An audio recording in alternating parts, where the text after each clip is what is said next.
Hello, everyone, and welcome back to the Green Flag. I'm your host, Lukas Wacker, and with me, as always, we have got Kyle Cushman.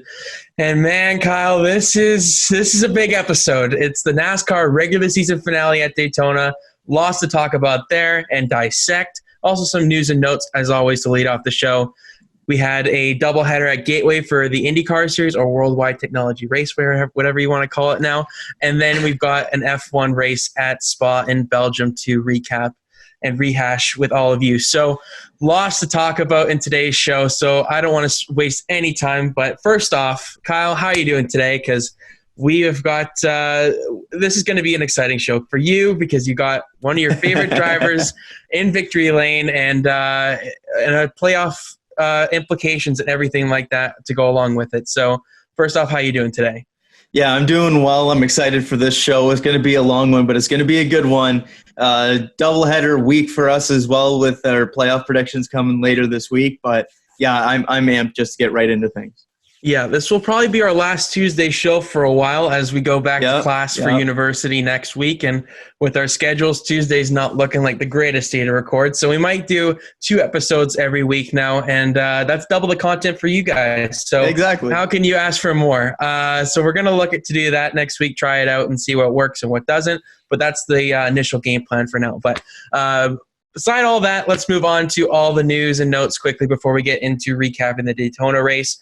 To start off, we had 2 contract news break this morning in the NASCAR Cup Series with William Byron announcing a contract extension with Hendrick Motorsports until 2022, keeping him in the 24 car. That was pretty much, set in stone. It didn't seem like he didn't even realize that he wasn't signed through next season already. So that one came. I was a little bit surprised about it, but hey, you know what? It's good news that he's back and through 2022, which means that both him and Chase Elliott are at Hendrick through 2022.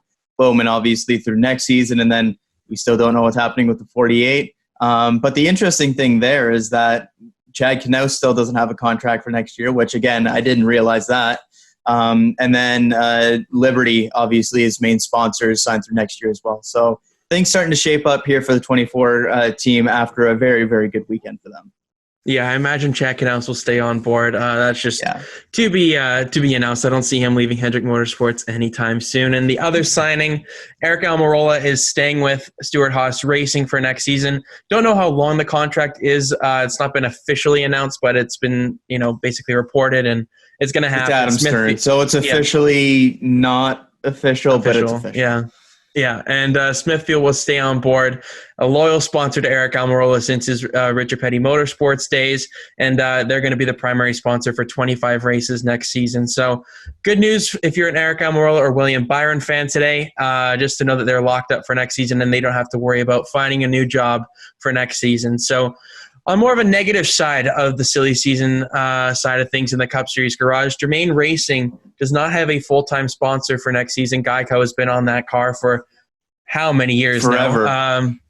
Going back to Casey Mears and, how many other drivers they've had in that 13 car over the years. And it looks like maybe Bob Germain is looking into selling the team. This was obviously coming out of nowhere after Bob Levine sold the 95 team and and Levine Family Racing a couple weeks back. It seems like the Bobs are trying to get out of NASCAR as Bob Germain is looking at a potential sale. So what that means for Ty Dillon in that car or the future of that 13 team in itself, we don't know. Kyle, this is obviously something that we didn't really expect because you just think Ty Dillon's going to be in that car, and it didn't seem like, Geico's a huge investor in the sport itself too. So a little bit surprising that there's not anything signed as of yet.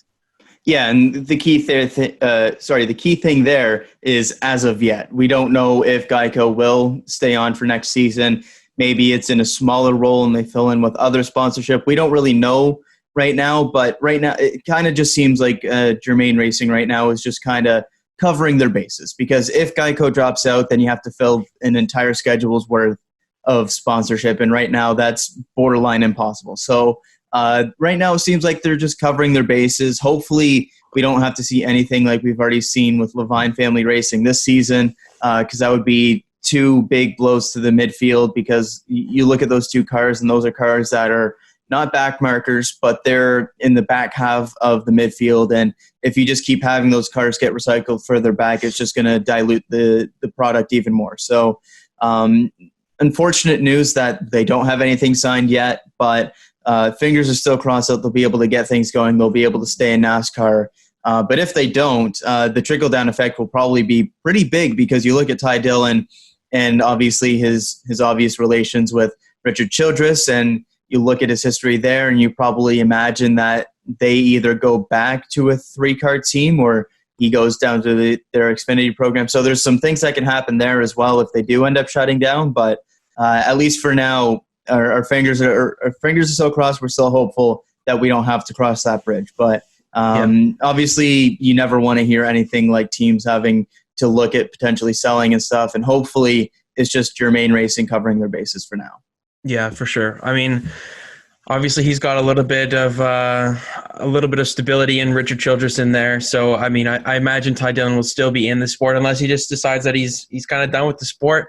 That's up to him, but that's all just speculatory, or, you know, whatever you want to decide, whatever you want to call it. So hopefully Ty Dillon is still in the 13 car next season for Germain Racing, and we'll obviously bring that to you if there's any news about Bob Levine selling, or if he's re-upped the contract with Geico or anything else. So another bit of news is Roush reunion this weekend at Darlington Raceway, out of nowhere, as Greg Biffle, David Ragan, and Trevor Bayne are all going to be in the Truck Series race at Darlington this weekend, all for different organizations, I believe. David Ragan's running for Front Row, and then... Is it Front Row or DGR?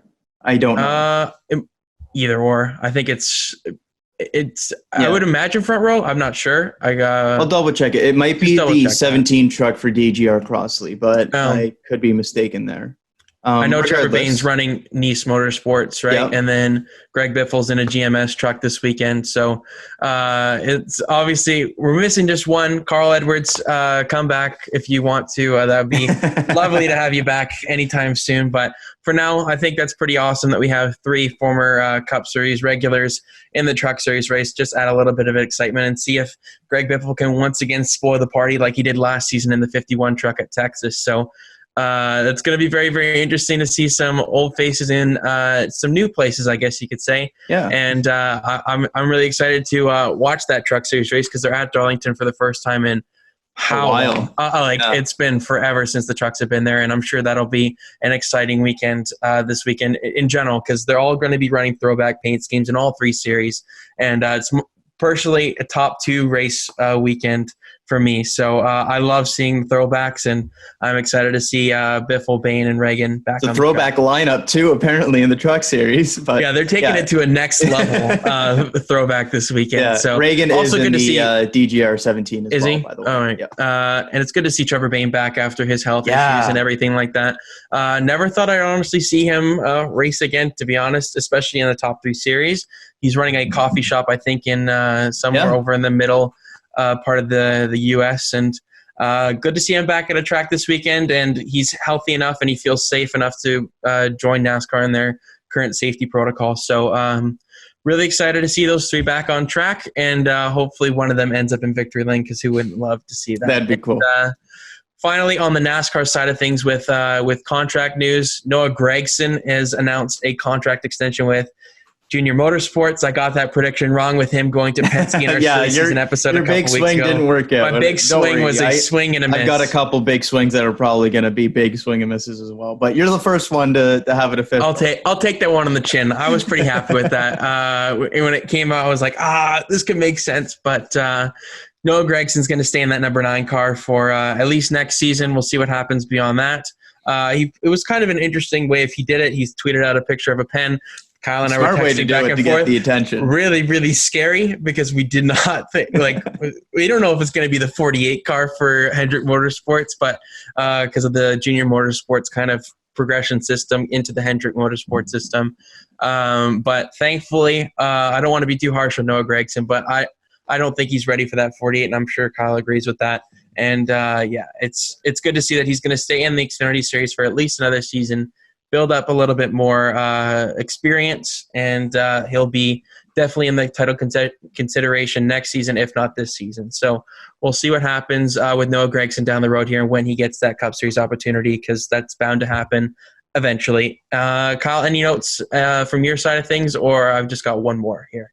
No, that's basically all. But just on the Gragson thing there, again, just makes a lot of sense. Just with the new car coming in a year's time, spend another season in Xfinity. He had a good start to the year. Has kind of faltered as the season's gone on. Hasn't had the consistency of your Chase Briscoes and Austin Cindric. So if those two are potentially returning to the series next year, Noah Gragson definitely should be. And I think he made the right choice there, not trying to rush his way to Cup and maybe taking a midfield to backmarker ride just to be in the Cup Series. I think he made a smart decision here. Go out, run for a championship again, reassess where you're at next season, because even in Hendrick there, that 88 car is going to be available again next year, depending on what Alex Bowman does. He doesn't have a contract through the end of next season. So it's not like this is his only opportunity to get into Hendrick. If that's where he does end up going, that's where he wants to go. So there's still lots of opportunities for him at the end of next season. Just makes a lot of sense. Yeah, for sure. I'm going to be interested to see how his career progresses from here. It's a good little stepping stone here where he just stays set where he is. I think a lot of drivers make that mistake in rushing to the Cup Series a little bit too quickly, and then they just don't perform in their first season when they have high expectations to come up. So I think this is good for Gragson to just stay down there, and then if he comes into the series in 2022, there's going to be a new Cup Series car, so it's going to be almost level playing field for a lot of drivers. So exactly. it would make a lot of sense for him to come up in that time. But yeah, excited for Noah Gragson back in the Xfinity Series next season. And on the final bit of notes before we get into Daytona, F1 will be going to the outer layouts for the Bahrain Grand Prix for their second race. The oval. Yeah, quote unquote. See all that? That was dumb. It's as close as it's going to get to an oval for Formula One, that's for sure. It's I saw a video on how the circuit's laid, and it's very much a power circuit when you look at it. Oh my God, yeah. So if you're a Ferrari fan, might want to tune out for that one, and we'll get to that, how they performed at Spa later on.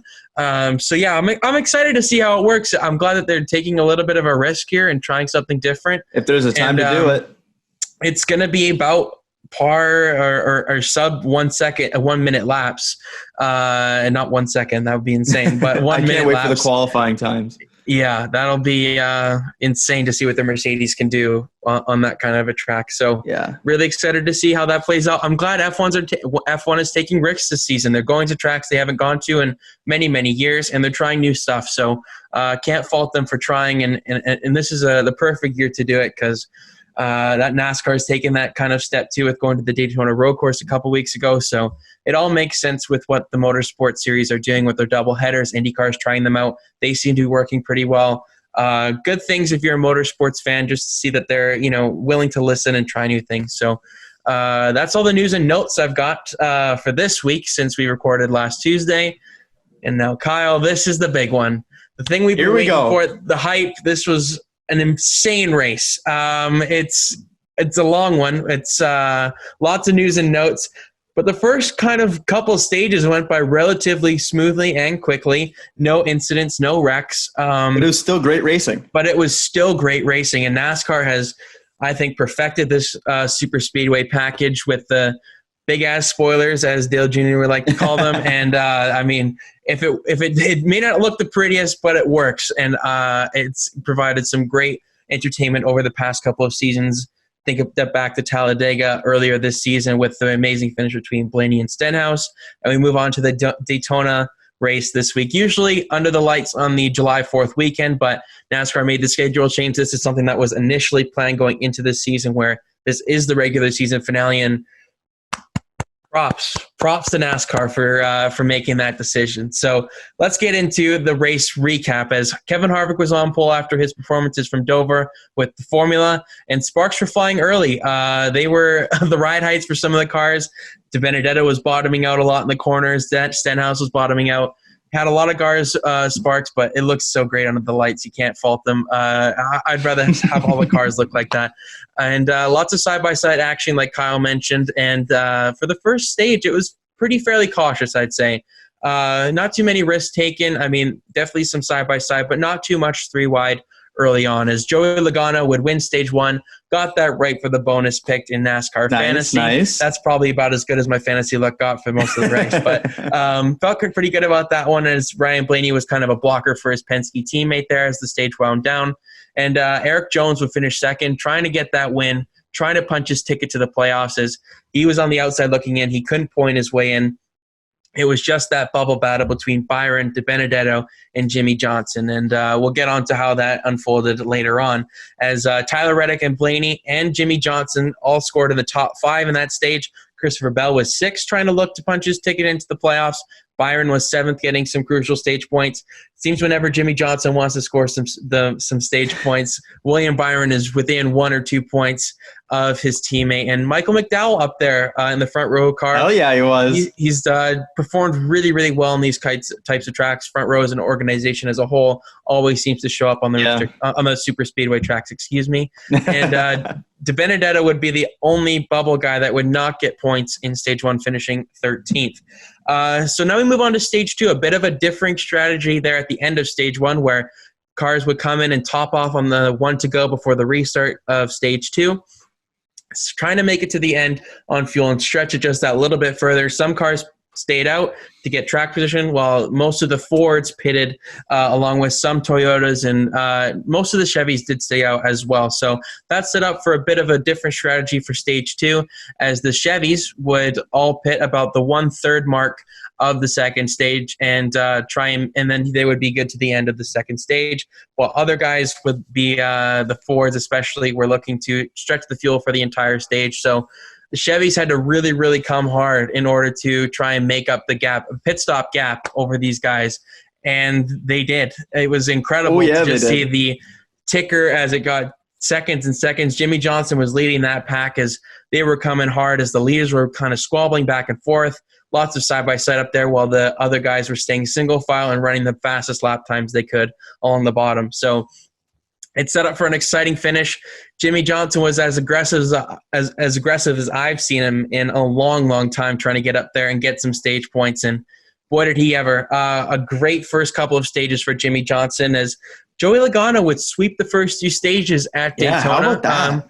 That's pretty impressive. You don't see that much nowadays on super speedway tracks, and especially with this package. He was really impressive in that 22 car. His teammates helped him out a lot, but he seemed to have a really, really good car overall. And he would finish that stage ahead of Martin Truex Jr. in second. Really, really good showing for the 19 car. You usually see him riding in the back and then get caught up in a wreck somehow. But for this week, the luck was on Truex's side as he continues his strong performances over the past 2 months of finishing in the top 5, which is insane to see what his numbers are. That streak has been crazy lately.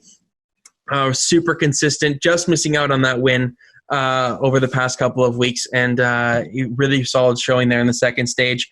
Bora was 3rd. He would lock himself into the playoffs automatically with his points positions after stage 1. So these points just don't really mean anything to him. Just trying to cement himself, maybe trying to get into that top 10 of points, but that was an outside look going into this race. Anyways, Kurt Busch would finish 4th and Jimmy Johnson 5th in the second stage. So solid stage points for that 48 car in the first 2 stages, really putting himself in a position to have success in case he does have an incident that he maybe could still point his way in. DiBenedetto would get points in the second stage, finishing 7th. Stenhouse Jr. was 8th, the guy that we expect to run really well in these super speedway tracks. And Christopher Bell staying in the contention there in the top 10. He finishes 10th in stage 2. Byron would miss out on stage points just by 1 position, finishing 11th. So you would think that would be key down the stretch here, as Johnson performed the best out of the 3 bubble guys. He had a really, really fast car. Hendrick came to play on Saturday night. It was really fun to watch. This was probably the best super speedway performance I've seen from Hendrick in a long time. I don't know about you, Kyle, but Hendrick was strong. Yeah, mainly just because they avoided the wrecks for most of the race, because there wasn't any. Usually we see the Hendrick cars all get caught up in a wreck like halfway through the race, and because there was no big wreck, they didn't. And even last week when we were kind of talking about our fantasy, I mentioned William Byron and obviously Alex Bowman, and when you were talking about Jimmy Johnson there, just about how Hendrick runs well at super speedways, but then they always get caught in something because they're either all together or they're at the front, and then that leads to them getting wrecked out. And this weekend, they ran as as you usually see Hendrick cars do, well at the front. But this time, they avoided the wrecks for the most part, and they only had one of the 4 cars get out in a wreck and 3 really solid finishing positions. Yeah, it was really, really fun to watch. I didn't want to see any bubble guys out early because that was the last thing we all wanted. We want to see, an incredible finish where they're all in contention here down the stretch. And luckily we did get that. The guys, they performed some great racing. Like, it was single file there in the second stage. Granted, they were trying to save some fuel at times. Like, that wasn't the greatest, but for the most part, still, the first 2 stages it was still exciting to see, even when it was that single car, or sorry, not single car, but that single file racing there in the middle. It was still exciting because you had the Chevys who pitted, were going full throttle, single file trying to catch up, while the front pack was trying to save fuel and had like the 96 up front. And then all of a sudden they were like, wait, we're going too slow. We need to get past the 96 here. And there was still a bunch of different strategy stuff in the middle of this race that made it exciting. So even in that quote unquote dull part of the race, it was still very exciting because you had the different strategies, and you had, of course, the playoff implications of, okay, so if the Chevys don't catch up and the front pack is able to save fuel, the points all that DiBenedetto is going to get. And then once the Chevy showed up, oh my God, is there going to be a wreck? And then everything. Yeah. So it really, even in that second stage that was kind of shaping up to be really dull, ended up being really, really good as well. Yeah, I can't knock anything that I saw really in the first 2 stages. It was great racing. Thanks to the drivers for giving us a show. That was incredible to watch, and they kept it clean for the most part as well, which is 10 times better to see them that close, that fast, for that long of a period of time and not making a mistake. So that was really, really exciting. And we move on to the final 20 laps or so, because this is going to take quite a while to recap and rehash, because this is where the race got really, really interesting, as the 3 bubble guys were all still in contention, like I've mentioned. Johnson and DiBenedetto were struggling a little bit to get back through the pack, running about 15th to 20th there, while Byron was steadily in the top 10. As the leaders were kind of running single file there as the race wound down. But boy, does it ever get exciting, as James Davison would kind of set this chain of reaction off, as he would bring out the caution kind of by himself. Rough couple of weekends for James Davison in motorsports. Spire Motorsports is not Spire Motorsports, excuse me. Rick Ware Motorsports not having the greatest couple of weekends. So that would set off this chain of events here, as all 3 bubble guys would be all compact. It was really, really close between the 3 of them. It was crazy to watch how they're all watching each other, and the points ticker right up there in the top left. Like, they could literally see each other, but that guy's just 1 point ahead of them, and vice versa. It was really, really fun to watch. So as we move after the James Davison incident, the 2 Gibbs cars of Kyle Busch and Denny Hamlin were kind of out front there. Hamlin would kind of be Kyle Busch's blocker, and Kyle would slide up in front of Denny, just trying to maintain that lead for Gibbs. And this is when it gets interesting here, as Tyler Reddick, oh man, this is tough to kind of dissect here, as he would make a daring and impractical move, as I would like to say, as he tries to make a slide job on Kyle Busch for the lead. Granted, he is going for a win. He needs to get a win to punch his ticket into the playoffs, but he just showed that little bit of inexperience as a rookie, and the slide job went wrong, as he was never clear of Kyle Busch going into turn 3, slides up in front of the 18 and sends the 18 into the wall, setting off a chain of events, with Eric Jones getting collected, Ricky Stenhouse Jr. getting collected, Ryan Newman getting collected, Ryan Preece and Austin Dillon. They're all of their hopes of making this playoffs for some of them, and some of them already locked in, but man, that was pretty rough to watch. Kurt Busch would also be involved. The Busch brothers getting caught up in the same wreck once again. And this is just the story of Kyle Busch's season, doing all the right things in the right place at the right time, leading the race down the stretch on these super speedway tracks, and just gets caught up in a wreck that was none of his doing. And he even said in his post-race interview, he checked up, and he checked up as hard as he could, but Reddick was just never clear, and he made a mistake. And Reddick kind of drives away. He doesn't get involved in the wreck really at all. It's just other people's misfortune. So all 3 bubble drivers would survive that wreck.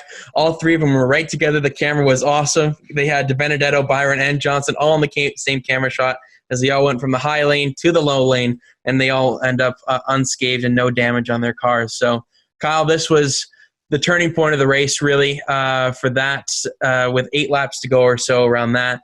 And this would shake up the run to the finish. Yeah, just simply put, a rookie mistake from Tyler Reddick, just trying to do too much too early. If that's the kind of move that you pull if it's the last lap and that's like your only shot. What he did there is he had a good push. He went down. He made the right move, but then he tried to get up in front of the top lane, which, yes, it was the better lane at that time. And yes, you want to be leading that, but that's such a risky and daring move to make when there's still 8 to go and you basically took out yourself and then everybody behind you, because even though he wasn't destroyed in that one, he still got up into the wall, had damage on the right side, had some tire issues. And so you look at the chain reaction of events obviously behind him and all the big names that are in it. You look at Kyle Busch, Eric Jones, who needed a win, Ryan Newman, who needed a win, Ricky Stenhouse, all the different names involved. And you saw it from him afterwards when he got caught up in the second wreck, which we'll talk about in a minute, and how dejected he was about the mistake he made. He was just trying to do too much too early, and it cost everybody behind him and then himself a little bit, because if he doesn't make that move back up to the top, then he's leading the inside line, and who knows what can happen from there. But instead, he tries to do too much with still like 7 or 8 to go, wrecks himself into the outside wall. Obviously not terminal damage there, but still damage, and then everybody else behind him. So when the guy even himself is admitting that he made a bad judgment and made a mistake there, that's basically all you need to really know. And obviously he got tore apart by a couple guys in the infield care center interviews. As he Ryan should, Newman honestly. especially. I was surprised by who did it, though. Yeah, but at the end of the day, that's something that you learn from. That's a rookie mistake at its finest. And Tyler Reddick's an awesome race car driver. He'll learn from this, and he'll probably not make the same mistake ever again in his career. Yeah, Ryan Newman and Eric Jones fed him a new one in their post-race interview. As they said, the 8 car kind of ran out of talent, is quote-unquote kind of thing what they were trying to say there. It was a very unfortunate incident for those guys to be taken out in the first wreck, as they were all kind of in contention there for the win. I mean, Kyle Busch is still looking for his first win, as they mentioned. Yeah, Eric Jones was a legit guy to win this race. Yeah, he was really, really solid. Gibbs came to play as well. Like, they had really, really good cars. Yeah. And I think they've taken some notes from Denny Hamlin. Obviously, the other 3 Gibbs cars they're not statistically the greatest on these kind of tracks, but they're not bad either. And Truex was kind of like the only one that survived the wreck in terms of the other 2 Gibbs cars. So rough day in terms of if you're a Busch brother or you're a guy that was looking to make the playoffs, if you were on the outside looking in. So unfortunate for Eric Jones, misses the playoffs in his final season with Joe Gibbs Racing. Ryan Newman obviously returning to Daytona High Banks for the first time since his horrifying crash at the 500 earlier this season. So you could tell he wanted this badly. That was unfortunate for him. Both of my fantasy guys in Stenhouse and Newman getting taken out in that one, and that would just be the beginning of the end for me in terms of that. Yeah, but I was feeling nervous after all those stage points, especially from Logano. You had a lot of stage points, but I was banking on the finishers, and it ended up working well for me. That wreck is the one that screwed you over, though. Yeah, it is. But, them's the breaks. I'll take that one. It's Daytona. It's a crapshoot, and Kyle's strategy works. So we'll get on to how the fantasy played out a little bit later. But we move on to the ending of this race. That would, I think that would force was it a red flag? Yeah, both were red flagged. Both red flags. Okay.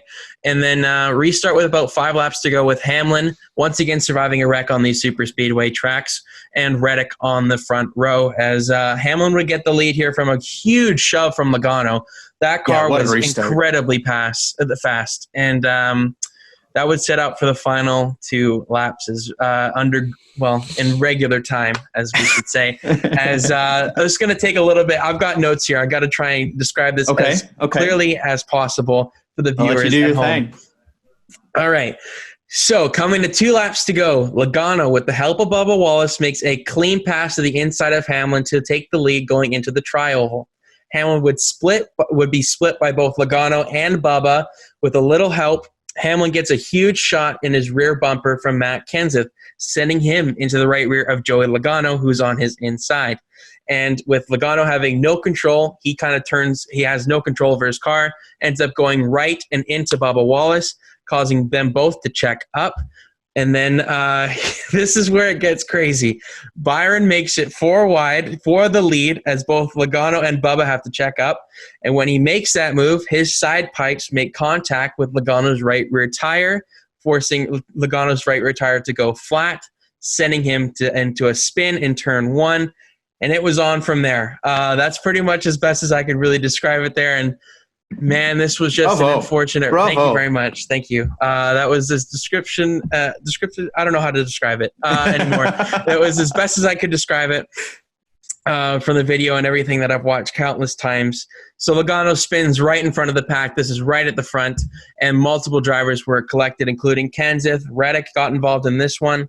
Custer, Suarez, John Hunter, Nemechek, and most importantly, Jimmie Johnson. No. This was heartbreaking.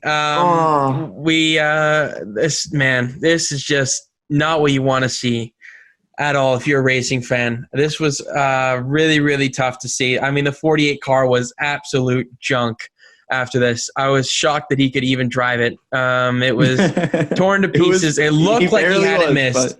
It looked like he had it missed, but then Kenseth kind of came up, and then he comes down the track, and then the nose gets smashed in with Tyler Reddick's right rear. So that was frustrating. I wanted to see Jimmy move on in the playoffs. I mean, hope wasn't over for the 48 car in case there was some other incident involving the bubble guys, but definitely hurt his overall chances. But Jimmie Johnson just misses, just was so close to missing that wreck, but just didn't quite have the luck on his side on Saturday night. And the 7-time champs car would be destroyed, forcing a red flag once again. The team tried their best to make adjustments and repairs on pit road, but there was no real saving that car. It was just trying to make laps at that point, just in case DiBenedetto or Byron would have an issue. And they can't. Yeah, that's what you got to do. You can't take it behind the wall and try and fix it because there's no rule for that now. You got 6 minutes to prepare the car, but thankfully for them, they didn't have to meet minimum speed and all that. But his chances of making the playoffs were basically up in smoke at that point, as both DiBenedetto and Byron would obviously make it through that wreck. Byron would have a little bit of contact there with Logano, which definitely had me worried. I thought he might have to come down pit road there and try and clear out the fenders or something like that. But luckily for him, he didn't get a tire rub as we set up for the final portion of the race here. But Kyle, obviously Jimmie Johnson here, this is the big story of the race, getting collected in that wreck and just being in the wrong place, I guess, at the wrong time. Yeah, you can stomach it if he were to miss the playoffs based off of just pure running position and if he got outrun in those final couple laps. But when it happens because of a big wreck that he wasn't involved in and he almost got through, when you factor all that stuff in, it just makes it so heartbreaking. And it's tough for me because I like all 3 drivers that were in that bubble chase. I have DiBenedetto and Byron shirts in my dresser behind me for crying out loud. But it was still extremely heartbreaking to see Johnson miss the playoffs by 6 points because he gets caught up in that wreck. And if he stayed in that race, he honestly probably makes it in because DiBenedetto on that last restart gets pushed back. Did not have a good start there on the outside line. He finishes in the early teens, and Johnson's probably right there with Elliott and Byron in contention for the win in that top 5. And it's just extremely heartbreaking, as countless people have said, the fact that he's got such this amazing career and that this season it comes down to him testing positive for COVID, a disqualification at Charlotte, and a wrecking at stage at Darlington on the final lap. He gets 10 points there. If he wins that stage, he's in. It's as simple as that. In 10-point swing. But you factor all the stuff that happened, that just bad luck or whatever it is on Johnson's side this year. It's just, man, this is the way that he had to go out with no fans in the stands, essentially missing the playoffs because of positive COVID test, a lap car on the last lap of a stage, and a DQ in a race where they finished second. You factor all that stuff in. He's a playoff driver this season. Heartbreaking. He literally finished 15th in points, and the only reason that he wasn't in was because of the two winners outside the top 16 in Austin Dillon and Cole Custer. This was a season that he was a legit playoff guy. And just think of where he would have been if he didn't have those points taken away. He would have had 40 plus points, or around 40 points from that Charlotte DQ, plus another 10 from Darlington at the very least. Yeah, and then maybe add in about 25 to 30 for Indy. Well, Indy, he had the qualifying draw up in the top 5, and then Allgaier had to go to the back because of the driver change. So you're probably looking at 80 to 90 point swing, honestly. And with that, all of a sudden Johnson goes from being at 660 and just outside of the playoffs to all the way up and probably inside the top 10 in points. And it's just so heartbreaking the way that it's played out. But you know what? After the race, seeing just the leadership from Jimmy Johnson, the interview afterward, where you can tell he's extremely upset, but immediately gives the props to his teammate William Byron on his first career win, and gives the props to his team on what was really a fantastic season, bounce back season from them, which was a disaster season last year. Everything was positive this season until it all started to unravel with the bad luck. But there's really not much else you can say. It's just such a disappointing way for a legend of the sport to go out. But you know what? He's still got 10 more races. He's still got a race-winning car. And we're going to see some good results from him the rest of the way at the very least. Yeah, I got to give him props for how he handled it afterwards. Exactly. He's like a true champion. I mean, that's not the first thing I would be thinking of, is congratulating my teammate after. It's totally different than last season, where he gets taken out of Indy, and he wasn't really a playoff driver last season. It was he just did not have the speed, and it was just it's not like he had bad luck and bad speed last season. While this season he had good speed, but terrible luck remained. Yeah. And it's nothing on his part. I mean, you probably put that Darlington mistake on him, but other than that, I mean, he couldn't have done anything more this season in terms of performance. So he did everything right over the past couple of weeks. I didn't think he could point his way in, but Dover, he showed up. He ran exceptionally well.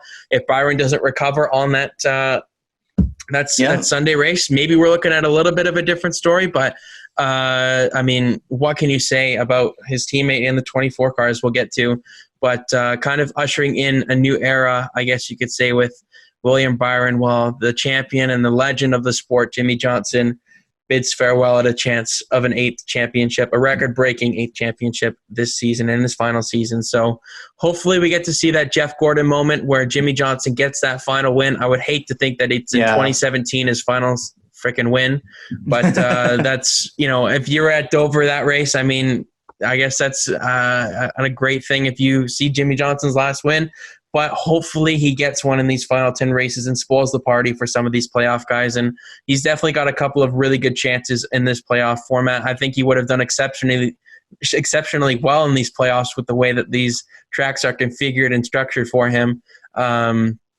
But that's just all for naught for that 48 team. So 300 cars make the playoffs this season, with the 48 not making it this season. So we move on to the final couple of laps here as we go into NASCAR overtime for the regular season finale, with Hamlin once again surviving wrecks and William Byron on the front row as he wasn't forced to pit.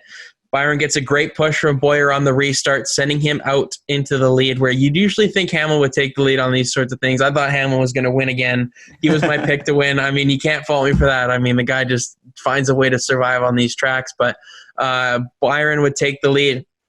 Christopher Bell would move up to second place. That 95 car was in contention the whole race, put himself in the right position at the right time.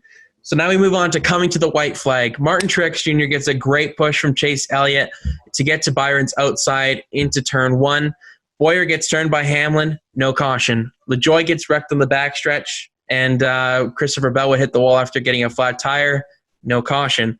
And William Byron, coming off of turn 4, holds off his competition, and he wins his first career Cup Series race and advances to the NASCAR playoffs this season. The first driver other than Jeff Gordon, to win in the number 24 in the NASCAR Cup Series. Obviously, Chase Elliott took over the 24, but he was unable to win in that car. William Byron wins it in the 24 car for the first time since 2015. So, incredible. What can you say about this guy? I mean, the amount of emotions and the drama and everything that he had to be experiencing going into this race, let alone the final 10 laps or so with all these wrecks. We both predicted him falling out of the playoffs last week. We thought Jimmy Johnson was gonna make it in, push his teammate out, but that proved not to be the case, as he wins, not let alone makes the playoffs. He goes out there and wins the goddamn thing. That was impressive from the kid in the 24 car. Obviously, we both really love this guy. He's come up through the systems exceptionally well, winning the Xfinity Series Championship. Probably should have won the Truck Series Championship in his season. Unfortunate there at the Phoenix when he blew an engine when he was leading. But that's probably not in his mind after Daytona, as he's got a shot at a championship this season. That's all he can ask for in the NASCAR Cup Series. And Kyle, I mean, William Byron just came out there and just knocked the socks off of this race, shocked the entire NASCAR world, and ends up in victory lane for the first time. Yeah, just an incredible performance from him. All the pressure in the world on his shoulders, has to go out there against the legend of the sport in Jimmy Johnson and a very competitive opponent in Matt DiBenedetto, and go out there and race his way into the playoffs. And he goes out there and wins the dang thing. Like, what an absolute unreal performance from William Byron. What a way to go out and get your first win. Whether it's the wreck avoidance, the strategy to be up there, get stage points consistently in this race, be up there at the front, be in contention the entire time, and then obviously at the end going out and actually winning the race. Just a fantastic, fantastic showing from Byron. We've seen some super speedway prowess from him in the past, but he's just consistently had that bad luck and has got caught up in things. That's why he wasn't my pick last week to make it in, just because he's run so well at super speedways, but we've never seen him be able to finish, essentially. Every single time he's been wrecked out at some point. And that's why I just didn't have the faith to put him in because of the bad luck he's had. Well, this weekend he went ahead and showed that same super speedway prowess and just got a little bit of luck that he needed, and he went out and won the race. So fantastic showing from him and the rest of Hendrick Motorsports. Obviously extremely disappointed to not get all four cars into the playoffs there, with Jimmy Johnson just missing. But at the very least, you got some positive momentum going in for Chase Elliott here with another strong finish. You've got some positive momentum, obviously, for William Byron getting his first career win a week before the playoffs start. And Alex Bowman, too, ran pretty solid here this weekend. And maybe they can start to turn around that ship at some tracks that they've run decently at over the past couple seasons. So things are looking upwards for Hendrick Motorsports, even with Johnson failing to make the playoffs. And obviously for William Byron, what can you say about the kid? Just an unreal performance with all the pressure in the world on his shoulders. I mean, just think about his technically pass for the win there. 4 wide for the lead there with the Logano and Bubba incident. Takes some real guts in the position he's in to make that kind of a move, to make it 4 wide for the lead, putting himself in a very dangerous situation. He's very lucky that he ended up coming out of that basically unscathed.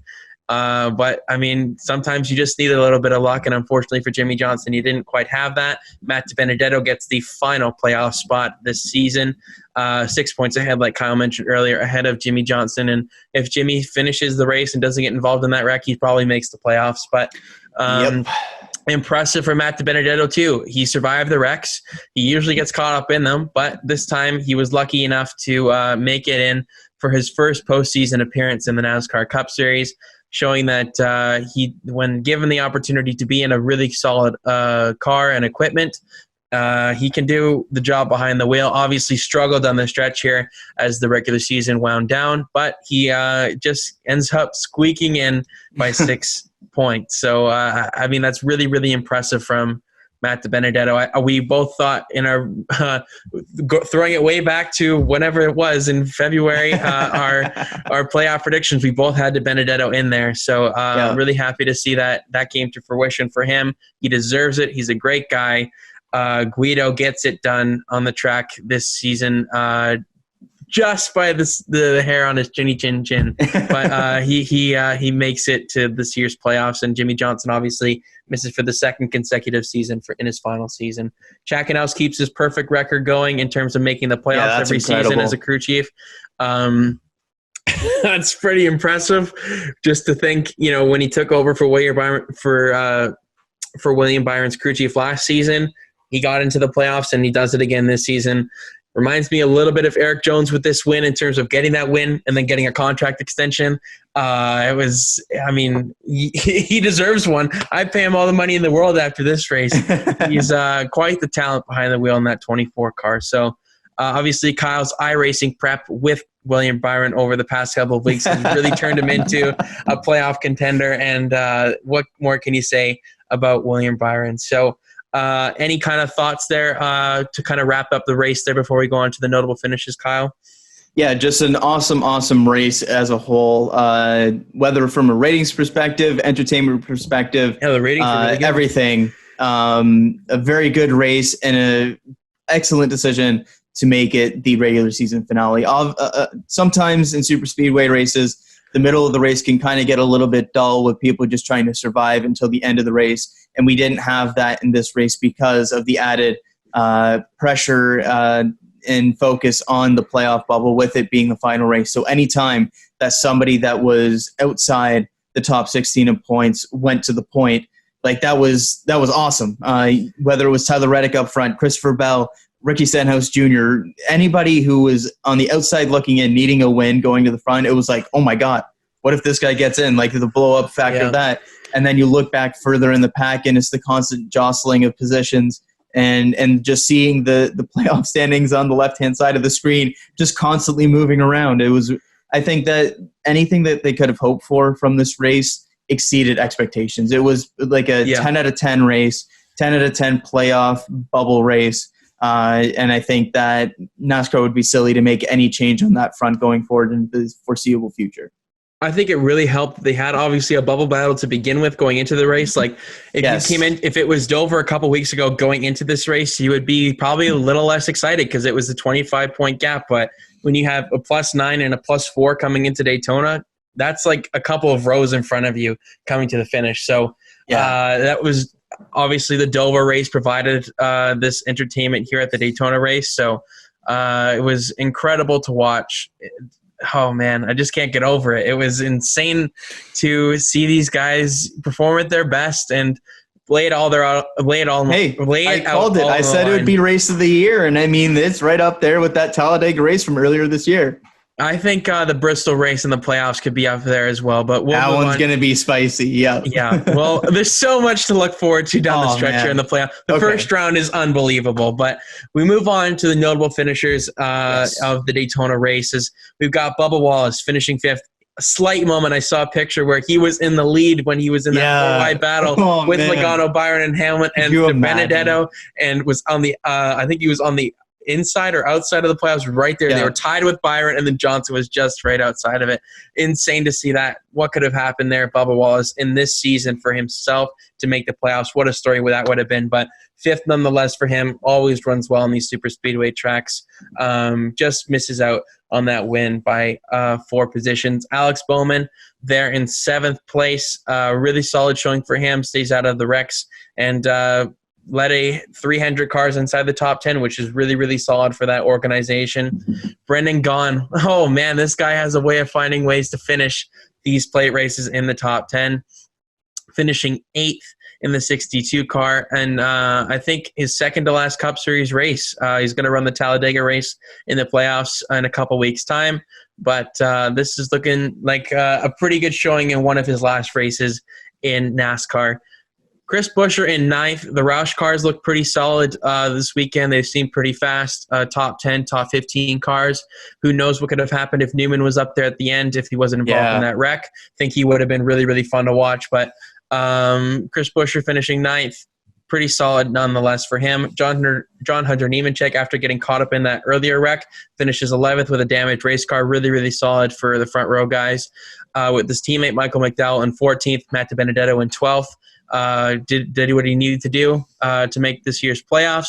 Brennan Poole, 15th place. what a running for that guy. In the 15 car, finished in 15th. Just avoided the wrecks, played it safe, and comes home with a top 15 finish. Ross Chastain, and the defending race winner of the Daytona race in that car in the 77, finishing 16th in Spire Motorsports equipment. So not too bad from him. Not in a Chip Ganassi Alliance. That's the key equipment this weekend. So we probably would have seen a little bit of a better showing if he had that Alliance this weekend. But for Spire Motorsports, 16th place is really, really good for them, unless there's a rain-shortened race where you can win like last season. But that was not the case this season. And we move on to our final two notable finishes here with Quinn Houff, 23rd. Solid for him. Had a bit of a rough season, but just bringing the car home really in one piece. 23rd place on a super speedway track for him. Really, really solid. And Timmy Hill in 24th after having his iRacing experience earlier this season. Finally gets a bit of a good luck on his side in the Cup Series this season with a top 25. So that's all the notable finishers from this week. Lots of cars were involved in the wrecks. That's why it's a little bit shorter this week. But some of these other guys performed really, really well when they, you got Brendan Gaughan, Michael McDowell, Jonathan Nemechek back up there. Brendan Poole, for crying out loud, is up there. Yeah. Really, really solid for those guys. So any final thoughts here, Kyle, before we move on to the rest of the show? Yeah, I mean, just as I said previously, an awesome race, and great to see some new faces up there at the front of the field. Obviously, you look at Bubba up there in the top 5. You look at Front Row Motorsports once again having a very, very strong showing at a super speedway, and then obviously it's always nice for some of the backmarker guys to get up there, either a top 15, top 20, or even a top 25. So nice day for a lot of smaller teams, which is always good to see. And even some really strong showings up there in the top 10, obviously, for RPM and Bubba Wallace as well. Yeah, I can't stress enough how great of a race that was. If you saw it, you will understand how great it was. Yeah. If you missed it, that's really unfortunate for you. But I'm sure NASCAR will keep that as the playoff cutoff race, because why wouldn't you after the success it brought this past weekend? So love the race. Glad it wasn't entirely a wreck fest. Gave us some drama down the stretch. Had some good racing throughout, and had a great winner to cap it all off. Obviously, a bit of a bittersweet ending with Jimmy Johnson not making it and his teammate William Byron making it. But that's just racing. You can't have everything go your way. And for William Byron, this is a huge step in his career, finally checking that box, getting his first career win. And who knows what the future holds for that guy, because that's the first of many in that 24 car for William Byron. So we'll move on to the NASCAR Xfinity and Truck Series race before we move into Cush's threes, and then we'll get on to the finale part of the show with the Darlington Fantasy Preview, and then we've got the other two motorsports to get to. So quickly, Brandon Jones makes a bit of an amateur move in the Xfinity Series race at Daytona and cuts down in front of Chase Briscoe and sets off the big one, collecting the likes of Justin Allgaier, Daniel Hemrick, and a lot of the GRM cars was involved in that one. So Brandon Jones with a little bit of a rookie mistake there. I initially thought it was Briscoe's fault, but after looking at the replays, definitely Brandon Jones was at fault for this one. Just came down into a hole that was clogged up with a nose by Chase Briscoe. And Justin Haley, we get on to the finish here. There wasn't too many wrecks in this one, but this was quite the finish, as on the final lap, the two colleague teammates of A.J. Allmendinger in the 16 car this week and Ross Chastain, looking for the first win of the season, would make contact going into turn 3 with Allmendinger, the leader.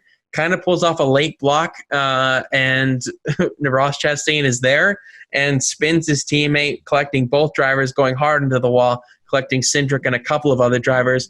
And their teammate, Justin Haley, to finish off the trio, gets his second win of the season on a super speedway track, coming earlier at Talladega.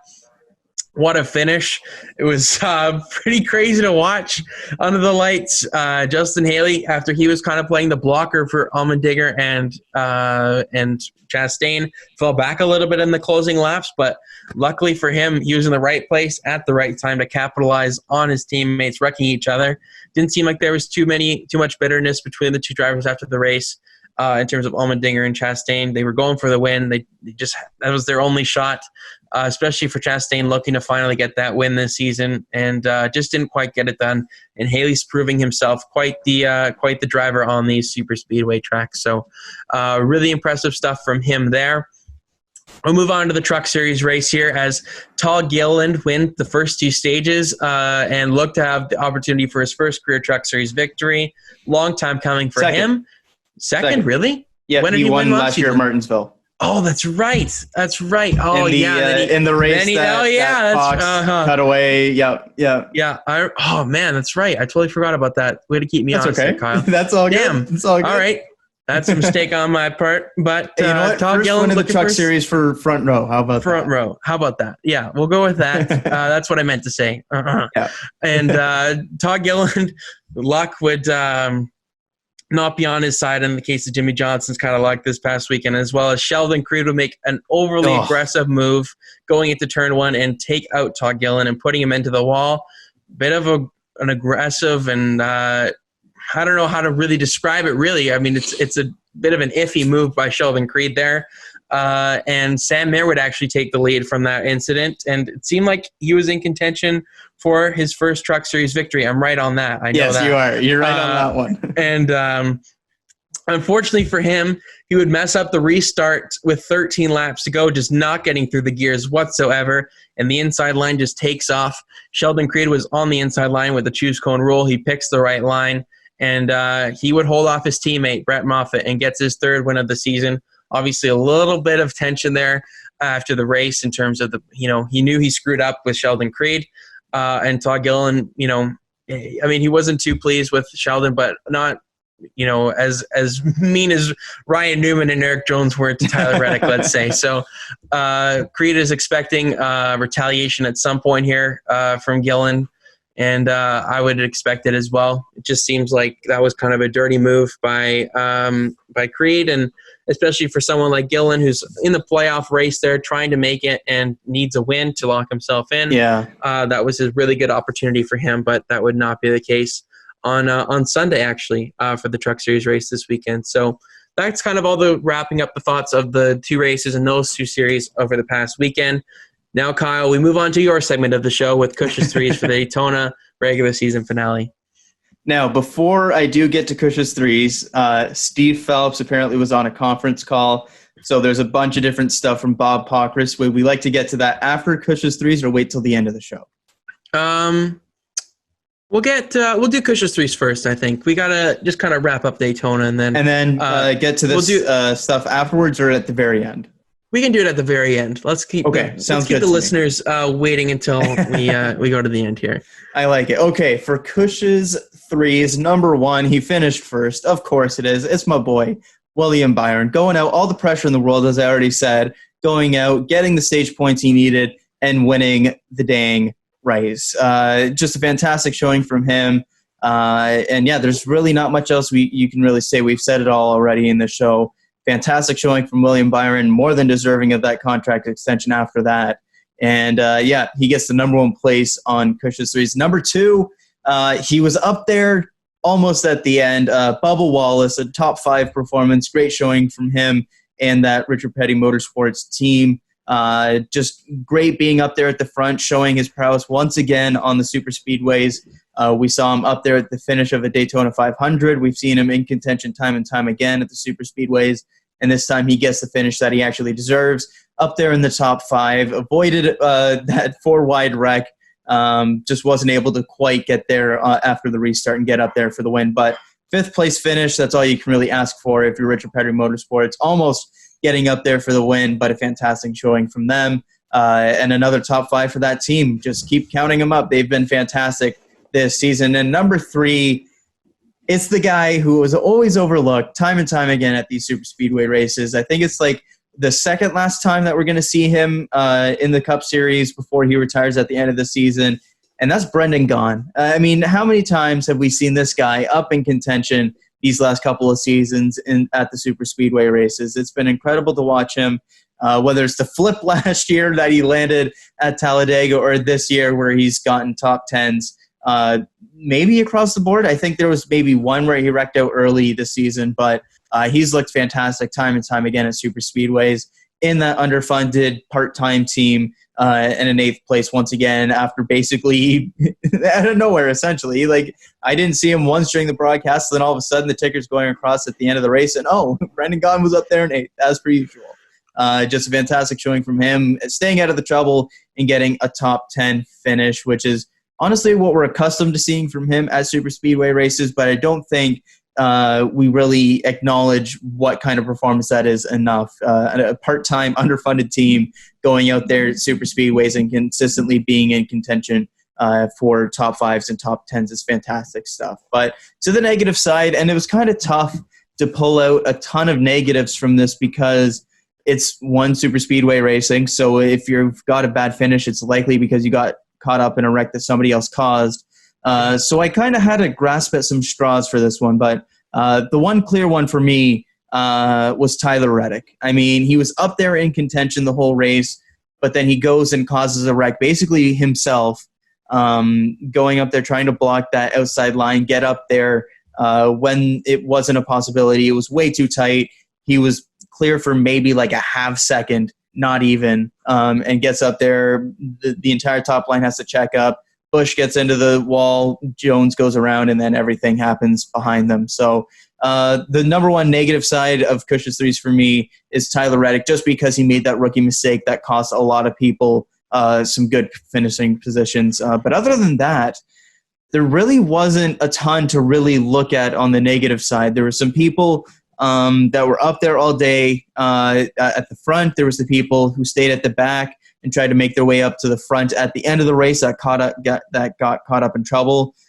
So when you could look to guys like maybe like Kevin Harvick or Aric Almirola, those kind of guys that had disappointing days, you can't really give them the negative label because they were trying the strategy that a lot of people do where it's stay at the back and come up at the end, and they just kind of got caught up in trouble. So I kind of feel bad doing this, but the last two negative spots for me are going to go to Rick Ware Racing and MBM Motorsports, because you've got 4 opportunities a year to be somewhat competitive with the draft. You've got the 2 Daytona races and the 2 Talladega races. And in this race, we saw Rick Ware staying back completely away from the main pack and going laps down on their own, trying to do 2 3-car tandems there, and just kind of run around and finish the race, which I get it. You're a small team. You don't want to blow the money at a super speedway race. But at the same time, you're a race team that finishes in the bottom 10 of every single race. And this is the one race that you have to actually be competitive. And we saw it from some of the small teams, like we saw Spire Motorsports up there. We saw Gaunt Brothers lead the race for a handful of laps, for crying out loud. And yes, you're risking the monetary loss of damaging a race car, getting caught up in a wreck. But you're a race team, for crying out loud. You're supposed to be out there and be competitive.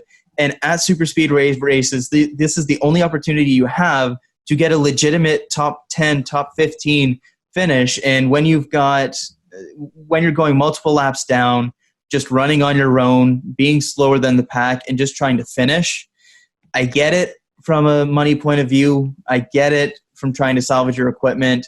But the racing fan in me, the racing purist, is like, you guys have 4 opportunities a year to be in there, contend with the big dogs, and you blew it away so that you could finish the race, cash a top 25 paycheck, and go on with your day. And it's just kind of disappointing for me because we see some of the smaller teams, like you look at Brendan Gaughan up in the top 10. You look at Daniel Suarez, who would have been in that top 10, top 15 conversation if he hadn't got caught up in a wreck.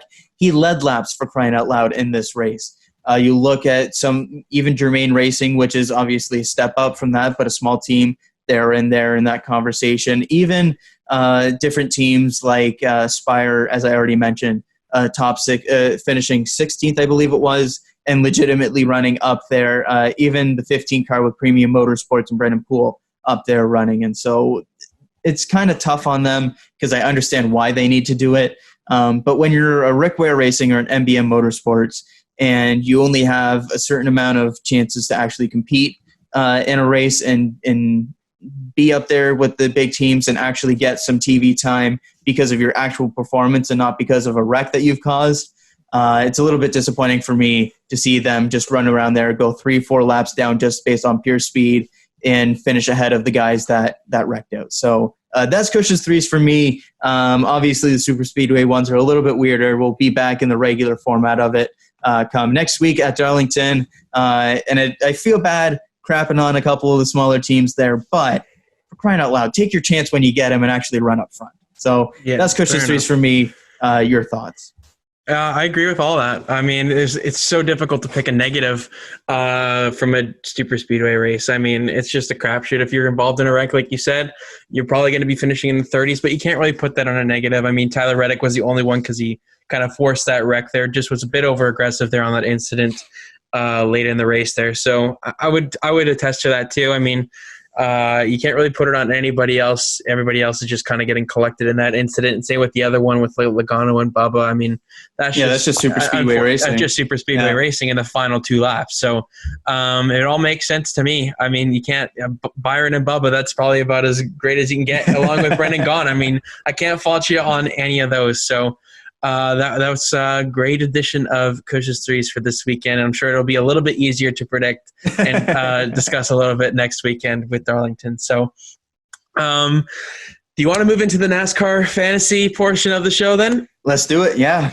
All right. So the last 2 weekends have been a little bit of a struggle for me. After going 6-0, Kyle has recovered to a 2-6 record, winning back-to-back weeks. So he's going to continue back. That. He's slowly coming back on me. I'm just outside the top 1,000 in the world now. Made a little bit of ground up over the past week, but need a little bit more help over this weekend at Darlington. So right now, as I'm talking, I do not have a full lineup. I have 5 guys that I know, but the 6th one is really, really bugging me right now. So I liked what we did last week with going back and forth. Yeah, that was good. So I think I'll just start it off. I'm guessing you're going to have the same guy because we're even on usages now. It shouldn't be an issue. We got the usages back in I've got the usages even. Here. I don't have to worry about really managing it. I could have had Hamlin last week if I was a little bit better with my usages, but that's all in the past now. But speaking of Denny Hamlin, he is in my lineup this weekend. When I look at the playoffs and I look at the schedule remaining, I'm trying to time it out to see.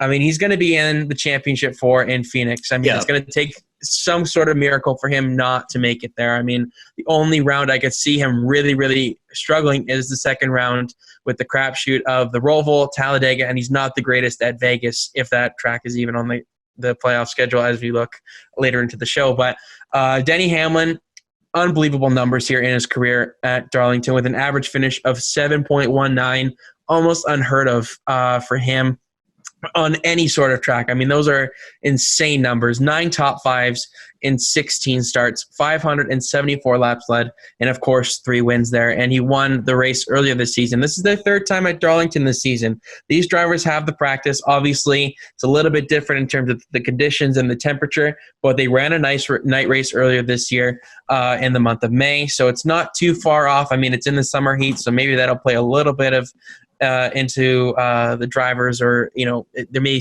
change a little bit of the outcome, but Denny Hamlin is for sure in my lineup here. So Kyle, I would love to know, do you have him in your lineup?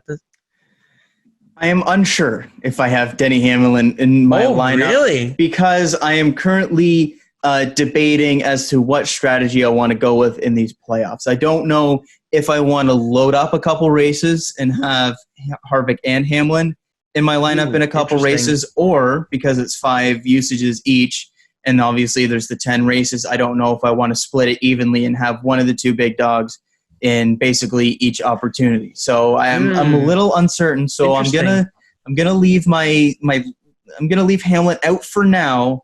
But depending on what you do, I might have to pivot and put him back in to kind of play some defense here. But because of that, as I said, right now the strategy I'm playing is have one of Harvick or Hamlin in my lineup at all times. That means Kevin Harvick is in my lineup going into Darlington. Obviously, he's been fantastic all season long and has the stats to back it up at Darlington. In the last 10 races here at Darlington, has 2 wins, one of them coming earlier this year, 8 top 5s, just incredible stats here, and an average finish of 5.0, an average finish of 5th in the last 10 races at Darlington. Just slightly better over that same time as Denny Hamlin. Has the slightly worse starting position, but I really don't think that's going to factor into too much at the end of the day. Kevin Harvick is right up there with Denny Hamlin as a favorite to win this race. I'm giving the edge to Kevin Harvick in this one. He is in my lineup as my number 1 guy this weekend.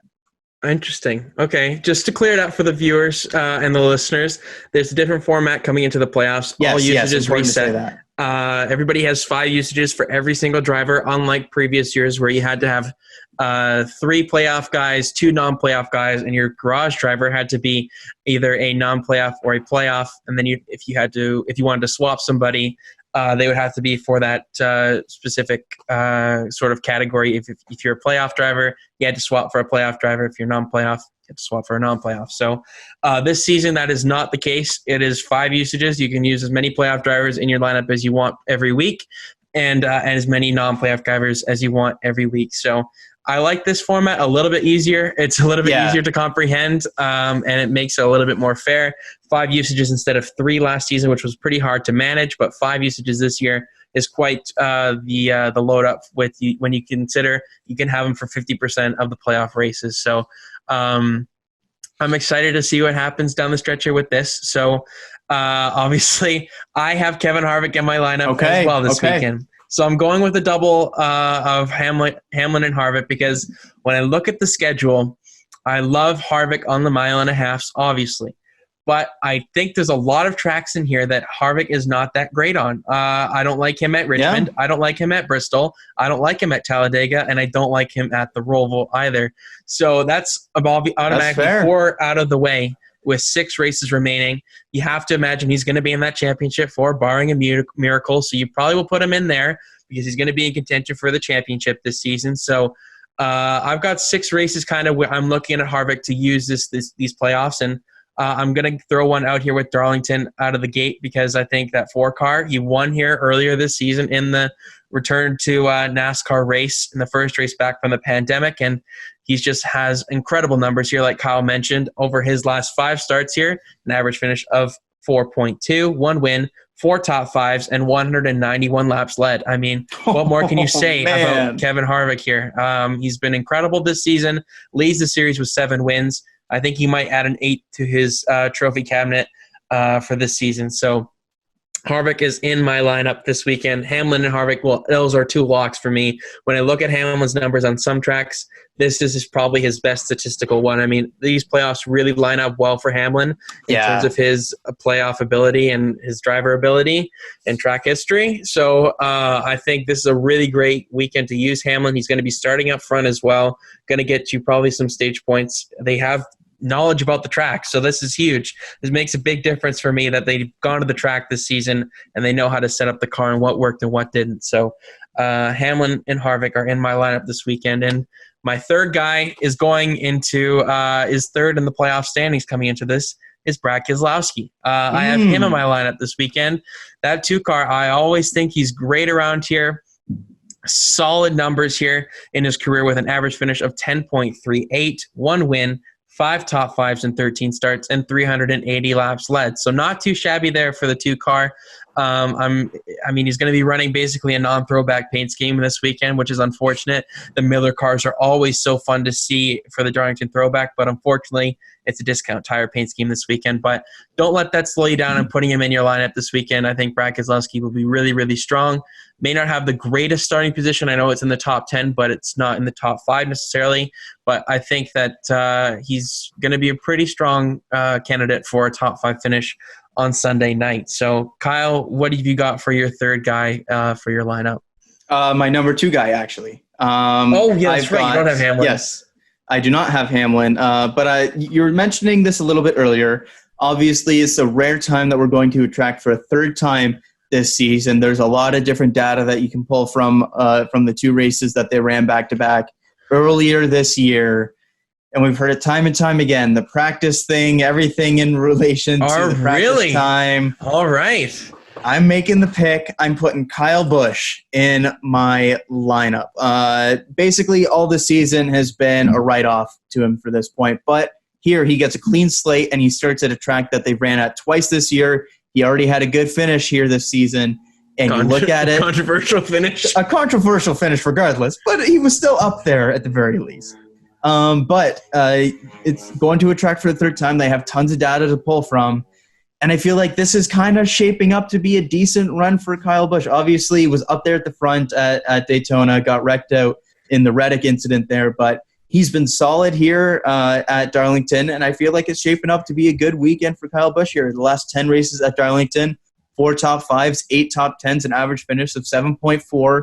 I'm liking JGR going into this weekend, so I'm going to put Kyle Busch in my lineup. Interesting. Do you want to go ahead with your third choice? Yeah, I'll go ahead. Just keep the ball rolling here. Well, you mentioned the controversy at Darlington earlier this year. Oh, and I'm is going he with really? the second half of that controversy as well. I'm taking Chase Elliott this weekend. He looked very, very good at both Darlington races this season. A 4th place finish in the first Darlington race, and in that second one, quite honestly, should have won the race. Top 5 speed in both races there. Race-winning speed in both races there. They haven't had quite the speed that I've hoped for from them these last few weeks, but coming off of a great weekend for Hendrick Motorsports going into the playoffs here, I feel like that'll be a refocused team ready to go, have that fire under them again. They ran so well at Darlington earlier this year. I kind of have to ignore the somewhat subpar stats and say that Chase Elliott is in my lineup as my number 3 guy. All right, fair enough. I like where you're going with your stuff. I'm going to take a little bit of a different path here. Okay. I don't know if you have any non-playoff drivers in your lineup this weekend. I have one. I have 2. I have 2 this weekend. I've got Aric Jones is got the best average finish among any active driver. I know it's a little bit of a shorter spell in terms of a numbers in his career, but he's run solid there ever since he was a rookie in the 77 car for Furniture Row. So he's got an average finish in his career of 5.4, 1 win, obviously the defending race winner. He ran really, really well in both races this season at Darlington when the return to NASCAR.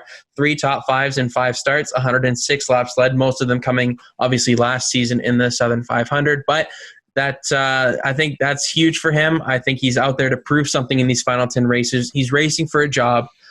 He's not having a great starting position by any means after getting caught up in that wreck. Starting, I think it looks about 30th from what Bob Proctor's tweeted out in his numbers estimation. So that's not a great starting position, but it is such a long race. It's probably one of the longest races of the season in terms of time. So he's got plenty of time to make up that ground. The first stage is long, second stage is long, and obviously the final stage is long. So as long as you just put yourself in the right position and you don't get lapped early on, I think he's going to be in a really good spot here to gain some points. I think he could even get stage 1 points. Really? I think he's going to be really, really strong this weekend at Darlington. So I would look for that 20 car to be fast. Gibbs is going to be super, super strong this weekend. I can't see them not being. If they aren't, that's going to really screw up my lineup. I'll tell you that. Oh, yeah, mine as well. So keeping on the Joe Gibbs theme here, I'll go once again here. I'm going to go with the guy you mentioned, Kyle Busch. Yes. I was just wavering. Okay, he was the guy I was looking at. I love him for this entire first round. I think this first round is perfect for him. He's going to make it out of this first round, barring a absolute crapshoot over these next 3 races. He's been he has got 11 top 5 finishes this season. That cannot go unnoticed. He has a lot of top 5s, but has a lot of 30th place plus finishes. Yes. So it's either a top 5 or bust for Kyle Busch this season. He had the 1 bad race in the Darlington, the first race back. The second race obviously finished second with that Chase Elliott incident. He has the second most laps led among any active driver here with 716 laps led. He hasn't won at this track since 2008 in that Indiana Jones M&M Pates game, which, oh my God, was that ever such a nice car. But that's a little bit off topic. He has an average finish in his career here of 11.41. He's had a couple of tire issues in his career here with blowing tires and whatnot. But he ran exceptionally well here last season with Aric Jones right on his bumper for that entire last run before blowing a tire there, but still managed a top 5. So 5 top 5s in his 16 career starts here as well. So I imagine Kyle Busch is going to be in contention starting, I think, 15th. It's not the greatest starting position for him. But like I said with Aric Jones, plenty of time to come through the field. I think there's going to be a lot of comers and goers on Sunday night. So I'm going to have Kyle Busch in my lineup this week. So, Kyle, who is I think this is your 4th guy then, correct? Yes, I also have Aric Jones in my lineup. He's my lone non-playoff driver, and similar to you. The only reason he's my only non-playoff guys just because of those starting positions. I'm a little more wary about that first stage and some of the stage points there, but I do think Jones will be there for the second stage and, of course, for the finish. And obviously, the 5.4 average finish has finished top 10 every single time he's been to Darlington here, and 3 top 5s with a win in there. Like, you can't ignore those stats. And obviously the temptation is to go for some of the stage points over the finish, because that's obviously a lot more risky. But at least for Aric Jones, I feel like he's got to be a shoo-in for your playoff lineup, just with how good he's been at Darlington, and to save some usages for some other guys. So Aric Jones is in there as well for me. As I go to my final 2 guys here, I'll start with the final JGR guy I have in my lineup, and that's Martin Truex Jr. because, man, JGR, for starters, is going to be so good this weekend. I'm leaving Hamlin out of it, trying to save him maybe a little bit later on, just because I feel like there's a lot of good cars coming into this weekend, and I feel like I might be able to get some more value from Hamlin elsewhere. But just looking at Martin Truex Jr., hasn't necessarily been amazing at Darlington. Obviously has 1 win, but only one other top 5 finish, 6 total top 10s in these past 10 races. That is for an average finish of 10.4 over the last 10 races at Darlington. But the key for me is the consistency of this team over these past couple months. They've been top 5 week in, week out, literally. They have an incredible streak going on, which is even going through a super speedway race, which just shows how incredible it's really been. And because of that, until that streak ends, I can't really go against Martin Truex Jr. here. It's a bit of a risky pick for Truex here, because he doesn't necessarily have the stats to really back up using a Truex usage at Darlington. But JGR at this track, Truex on the streak he's on, I'm kind of hard-pressed to bet against him this weekend. So Martin Truex Jr. is my 5th driver in my lineup. You want to finish it off? Go ahead. I'll go ahead and finish it off. Coming off of actually making the playoffs here, when it was looking like it was going to be a little bit dicey going there in the last race. He's been pretty solid here since getting into good equipment here. Okay. I'm going with Matt DiBenedetto. Your guy. He's my guy, man. But if you look at his career stats here, you'd go, why the hell are you picking this guy? Obviously, 7 races, just 2 top 10s, and a 21 average finish. But you got to remember the first 4 of those were all in backmarker equipment. So if you look at the 3 races he's run at Darlington in good equipment, you look at last year, that Darlington race was when that 95 team was really starting to pick things up. He finished 8th there last year. And then at the 2 races this season was just on the outside of the top 10 in one, and was inside the top 10 in the other, and that was the second race, finishing 9th. And so with the consistency that we've seen from DiBenedetto right in around that 10th position, he has a pretty solid starting position up there. I believe in 11th. Yeah, 11th there for Matt DiBenedetto. That's a decent starting position. There's a couple guys higher up there that I think are going to fall back, specifically William Byron, maybe Alex Bowman if they don't get that ship going. I don't know. We'll see there. But for Matt DiBenedetto, I'm feeling a pretty solid weekend here to start his playoff form. They're going to need it as well, because they're one of the few teams that don't have any of those playoff points to really help. He's the only one if they falter. So yeah, exactly. Only guy who doesn't have any playoff points going into here. So they need to be good out of the gate, and I'm feeling solid here for Darlington. So Matt DiBenedetto will round out my picks for this weekend at Darlington. Interesting. Okay. Yeah, like you said, when you look at the numbers, DiBenedetto does not seem like he's going to be one to keep your eye on this weekend. But I look back at the race last season in the 95, ran top 10. And then earlier this season was around 12th to 15th place for the most part in the 2 races there. So not too shabby for DiBenedetto. Not going to be a superstar by any means, but he could probably get you some decent points there. And to round up my lineup, I've got the second guy that is not in the playoffs. I'm taking full advantage of a Jimmy Johnson pick here this weekend. He ran exceptionally well in the first race when he was leading, and had that wreck like we mentioned earlier on the last lap of the final stage. Right. And looking back at last season, that 48 car was not as good as it is this season, and he ran really, really well. I think he's out there in that beautiful throwback that he's going to be running this weekend. He's going to be underrated aspect. I'm not going to lie. Underrated aspect. He's going to be channeling his inner Dale Earnhardt and Richard Petty, along with his 7-time championship powers, and he's going to combine that into a solid run. Once again, like Eric Jones, not going to be starting that great. That's probably just a bit of a turnoff in terms of picking Jimmie Johnson this weekend. But like I said, it's a long, long race. I like guys that come from the back in certain races. I think this is a great track if you know how to pass. And if you can pass somebody, you have got a really, really good car.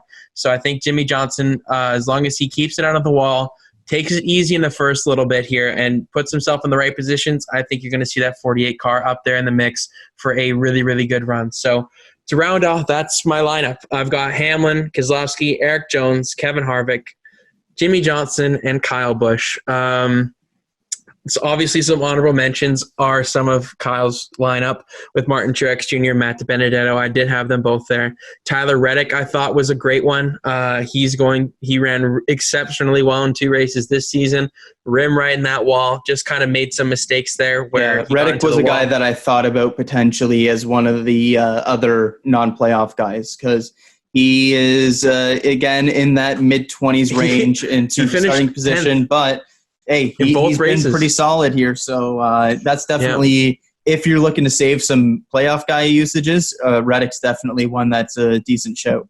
Yeah, and I like the 2 Hendrick teammates of Byron and Bowman this weekend. When I look back at last season, obviously there was that huge wreck in Turn 4 that took out Byron, Kurt Busch, and I think it was Denny Hamlin as well. Like they took out quite a few contenders there. And Byron was really, really solid when he had the track position, and he has that again this week. He obviously had that wreck, so he didn't quite get the finish he wanted. But I liked what I saw earlier this season as well. He was running second in the final lap of the stage with Jimmie Johnson when he got wrecked, and he got that stage win. So I think Byron could be a bit of an underdog this weekend. Coming off of that win last week, he's got all the momentum in the world. I think he would be a pretty solid usage. I was debating on putting him in there instead of Kyle Busch this weekend based off of probably not using Byron too much over the playoffs. And his recent success over the past over at Daytona. So I have him in there. Kurt Busch is another one I was looking at as well, starting alongside his brother in 16th there to finish off the playoff guys in the top 16. I think Kurt Busch could be pretty solid. He had a bit of a better track position last season where he ran really, really well in that orange, beautiful Chevrolet throwback. But he's just right there, but just I don't think you'll get the points that I need from Kurt Busch. Matt Kenseth with another one I was looking at outside the playoffs. This was probably one of his better races earlier this season in that 42 car. The 42 car is exceptionally well here. If Kyle Larson was racing, I would totally be having him in there. 100%, yep. Oh, man, what a missed opportunity that is. But Matt Kenseth, that 42 car, seems like a pretty good combination here this weekend. And I wouldn't bet against Kenseth having a pretty solid run as well. Clint Bowyer ran well in the second race earlier this season. He doesn't have the greatest numbers here, but he led a lot of laps. He won the first 2 stages at Darlington in the second race. So maybe you want to take a chance on the 14 car this weekend, but I'm going to choose on the opposite side of that and just going to play it safe and probably not put him in. The only stay away from I have this weekend is Ryan Blaney. I don't think this is a great track for him at all. And he's got a lot of good tracks coming up in the future. Obviously, Richmond's not the greatest, but Bristol I'm looking at. And then you're looking at a lot of the 1.5 miles because he's super good on those. So I think Ryan Blaney is a one to stay away from this weekend. Cautiously save a usage from Blaney because I think you'll be using them a little bit more down the stretch.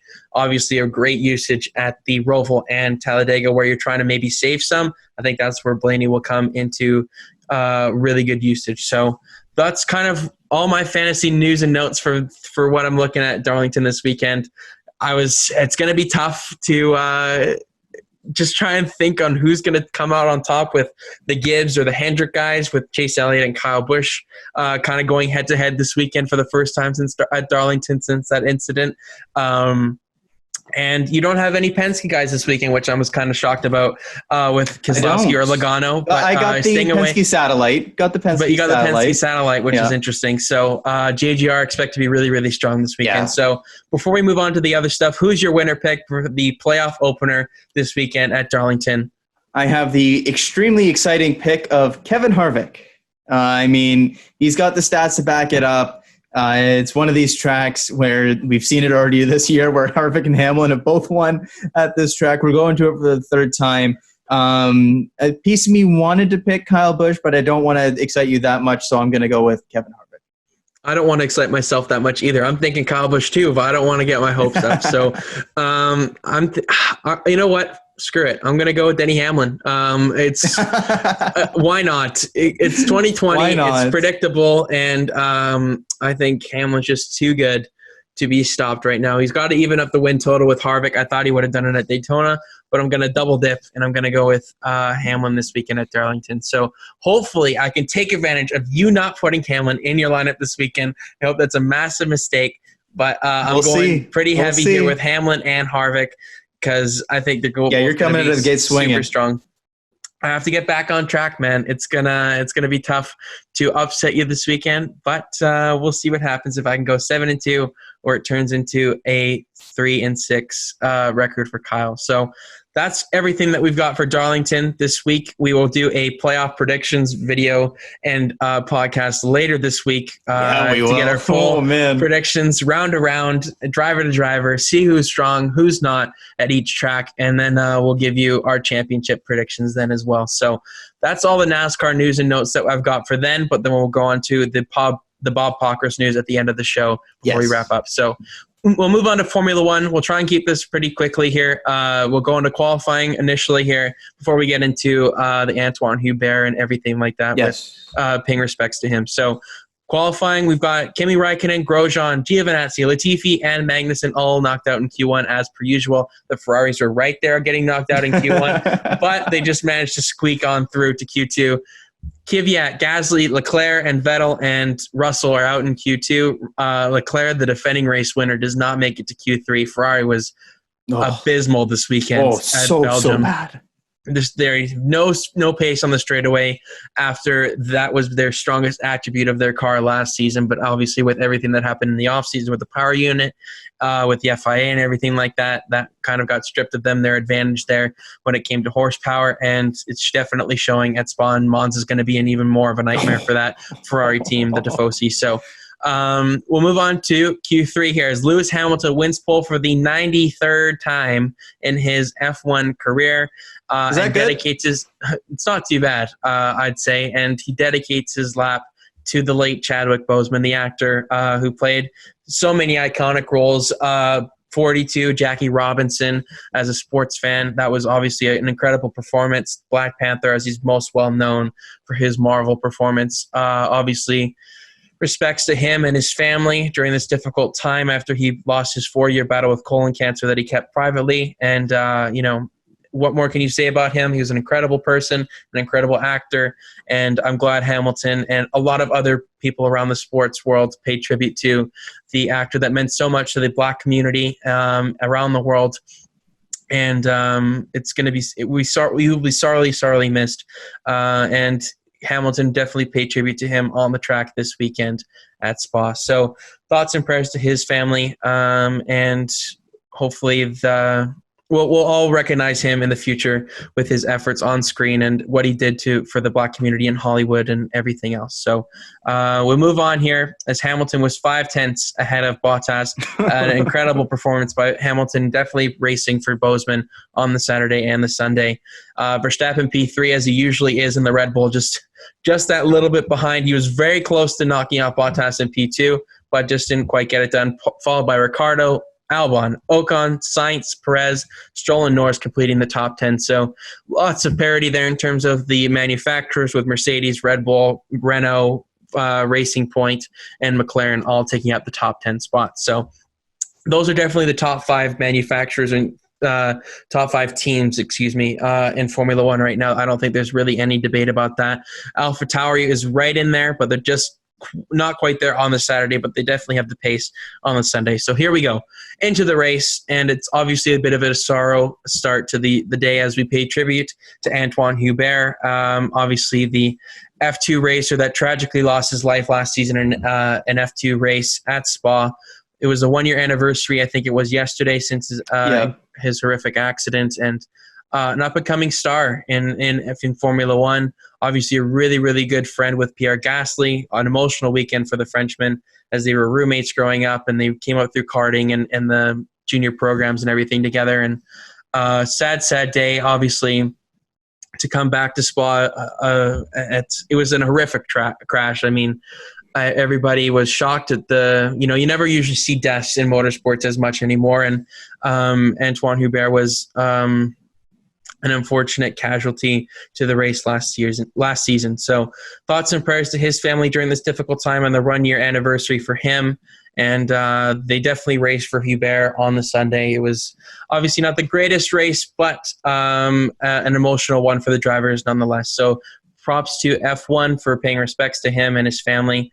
And it was great to see that his mom came out and everything like that to be there with the celebration of life sort of thing. So we move on to the actual race itself with Carlos Sainz being unable to even start the race. A very similar incident to Nico Hülkenberg a couple of weeks ago at the British Grand Prix.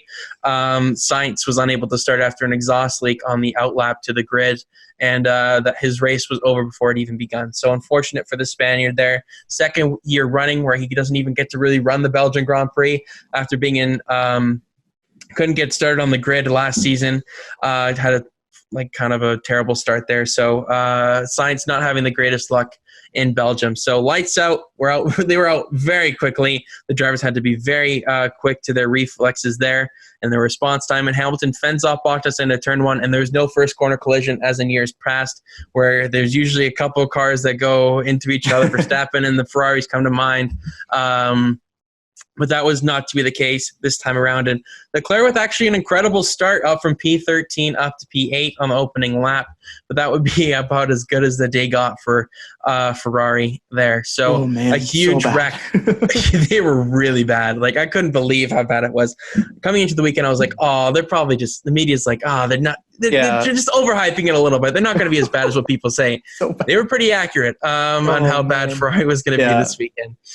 A huge wreck on lap 11 involving Antonio Giovinazzi and George Russell as Gio lost grip in the middle sector there, kind of caught a bit of oversteer and overcorrected, hit the tire barrier, coming back onto the track. His tire goes into the racing line. George Russell, an innocent bystander, nowhere to go. Takes out his right front suspension, and both drivers would thankfully walk away, but they would both be done for the day. That was kind of the most exciting portion of the race. The leaders were forced to pit there a little bit earlier than they had scheduled, maybe presenting some tire strategy later on in the race, but Pirelli has totally given up on the strategy of giving us softer compound tires to make it a two-stop race anymore after that thriller at the Silverstone Grand Prix a couple weeks ago. But nevertheless, we move on. Most of the field would pit under the safety car there, except for Perez and Gasly. Gasly would start on the hard compound tire, forcing him to go long. Perez's strategy kind of turned me for a loop there. I don't know why they stayed out when he was on the soft compound tire. I think it would be better for them if he pitted there, but he still managed to get some points out of the day. Ferrari struggles would be all day long on the straights. With this being a power circuit, they had no response to the teams and could contend with anybody really on the straights. And it was as bad as Kimi Räikkönen passed both Ferrari cars and the Alfa Romeo and finished ahead of them. Terrible day for Ferrari. I can't stress that enough. That was the entire Twitter response after the race, was just how bad Ferrari was. There was about a moment mid-race where we had a little bit of hope. Hamilton came up across the radio and said he was losing power. Oh my gosh, are we going to actually see Hamilton retire from a race in the first time in forever? No, we wouldn't. He was just recharging the battery. The team came across the radio. Oh, there's nothing to worry about, Lewis. Should be fine. And then he was clear sailing from there. That was Hamilton's only issue, I think, maybe this whole season, it seems like. I mean, even the puncture at Silverstone, he wins the race. So I can't even count that as a problem. He was just lights out all weekend long and hard to stop. I mean, there's nothing really else to the race. It was pretty cut and dry. Esteban Ocon will get past Alex Albon. That's pretty crucial for him in the Renault on the last lap to get P5. A little bit disappointing from Albon there this weekend, considering the pace that Verstappen had, and Renault really came to play this weekend at Spa, showing that they have a lot of power with the Renault, and they have the downforce. This was their best performance of the season by far from both drivers as they finished P4 and P5. Hamilton leads once again from start to finish and wins the Belgian Grand Prix ahead of Bottas and Verstappen, completing the podium as per usual. Those guys are just so far above the pack in terms of the rest. Ricciardo would actually get fastest lap on the last lap, so good to see that the Renault has that kind of speed. I think everybody was kind of in tire conservation mode. Ricciardo was like, let's race. But then kind of the race ran out of time for him. Yeah. So Ocon P5, like I said, Albon 6th, Norris 7th. Had a bit of a up and down day, but ends up getting a really solid points haul from McLaren. Gasly 8th. Obviously, that's with heavy hearts for Antoine. Really great run there for him. Stayed out long on those hard compound tires. It worked out pretty well for him as he was charging pretty fast late in the race. Stroll and Perez, the pink Mercedes, not showing the Mercedes-like speed that we've seen earlier in the season. Kind of fell back a little bit this weekend with 9th and 10th place finishes for them. Raikkonen gets P12 ahead of the Ferraris. Vettel gets the better of Leclerc there. So that's all the stuff I really have from Formula One this weekend. I don't want to talk about it too much. We've already long enough as it is. So any final thoughts here really from the Belgian Grand Prix, Kyle?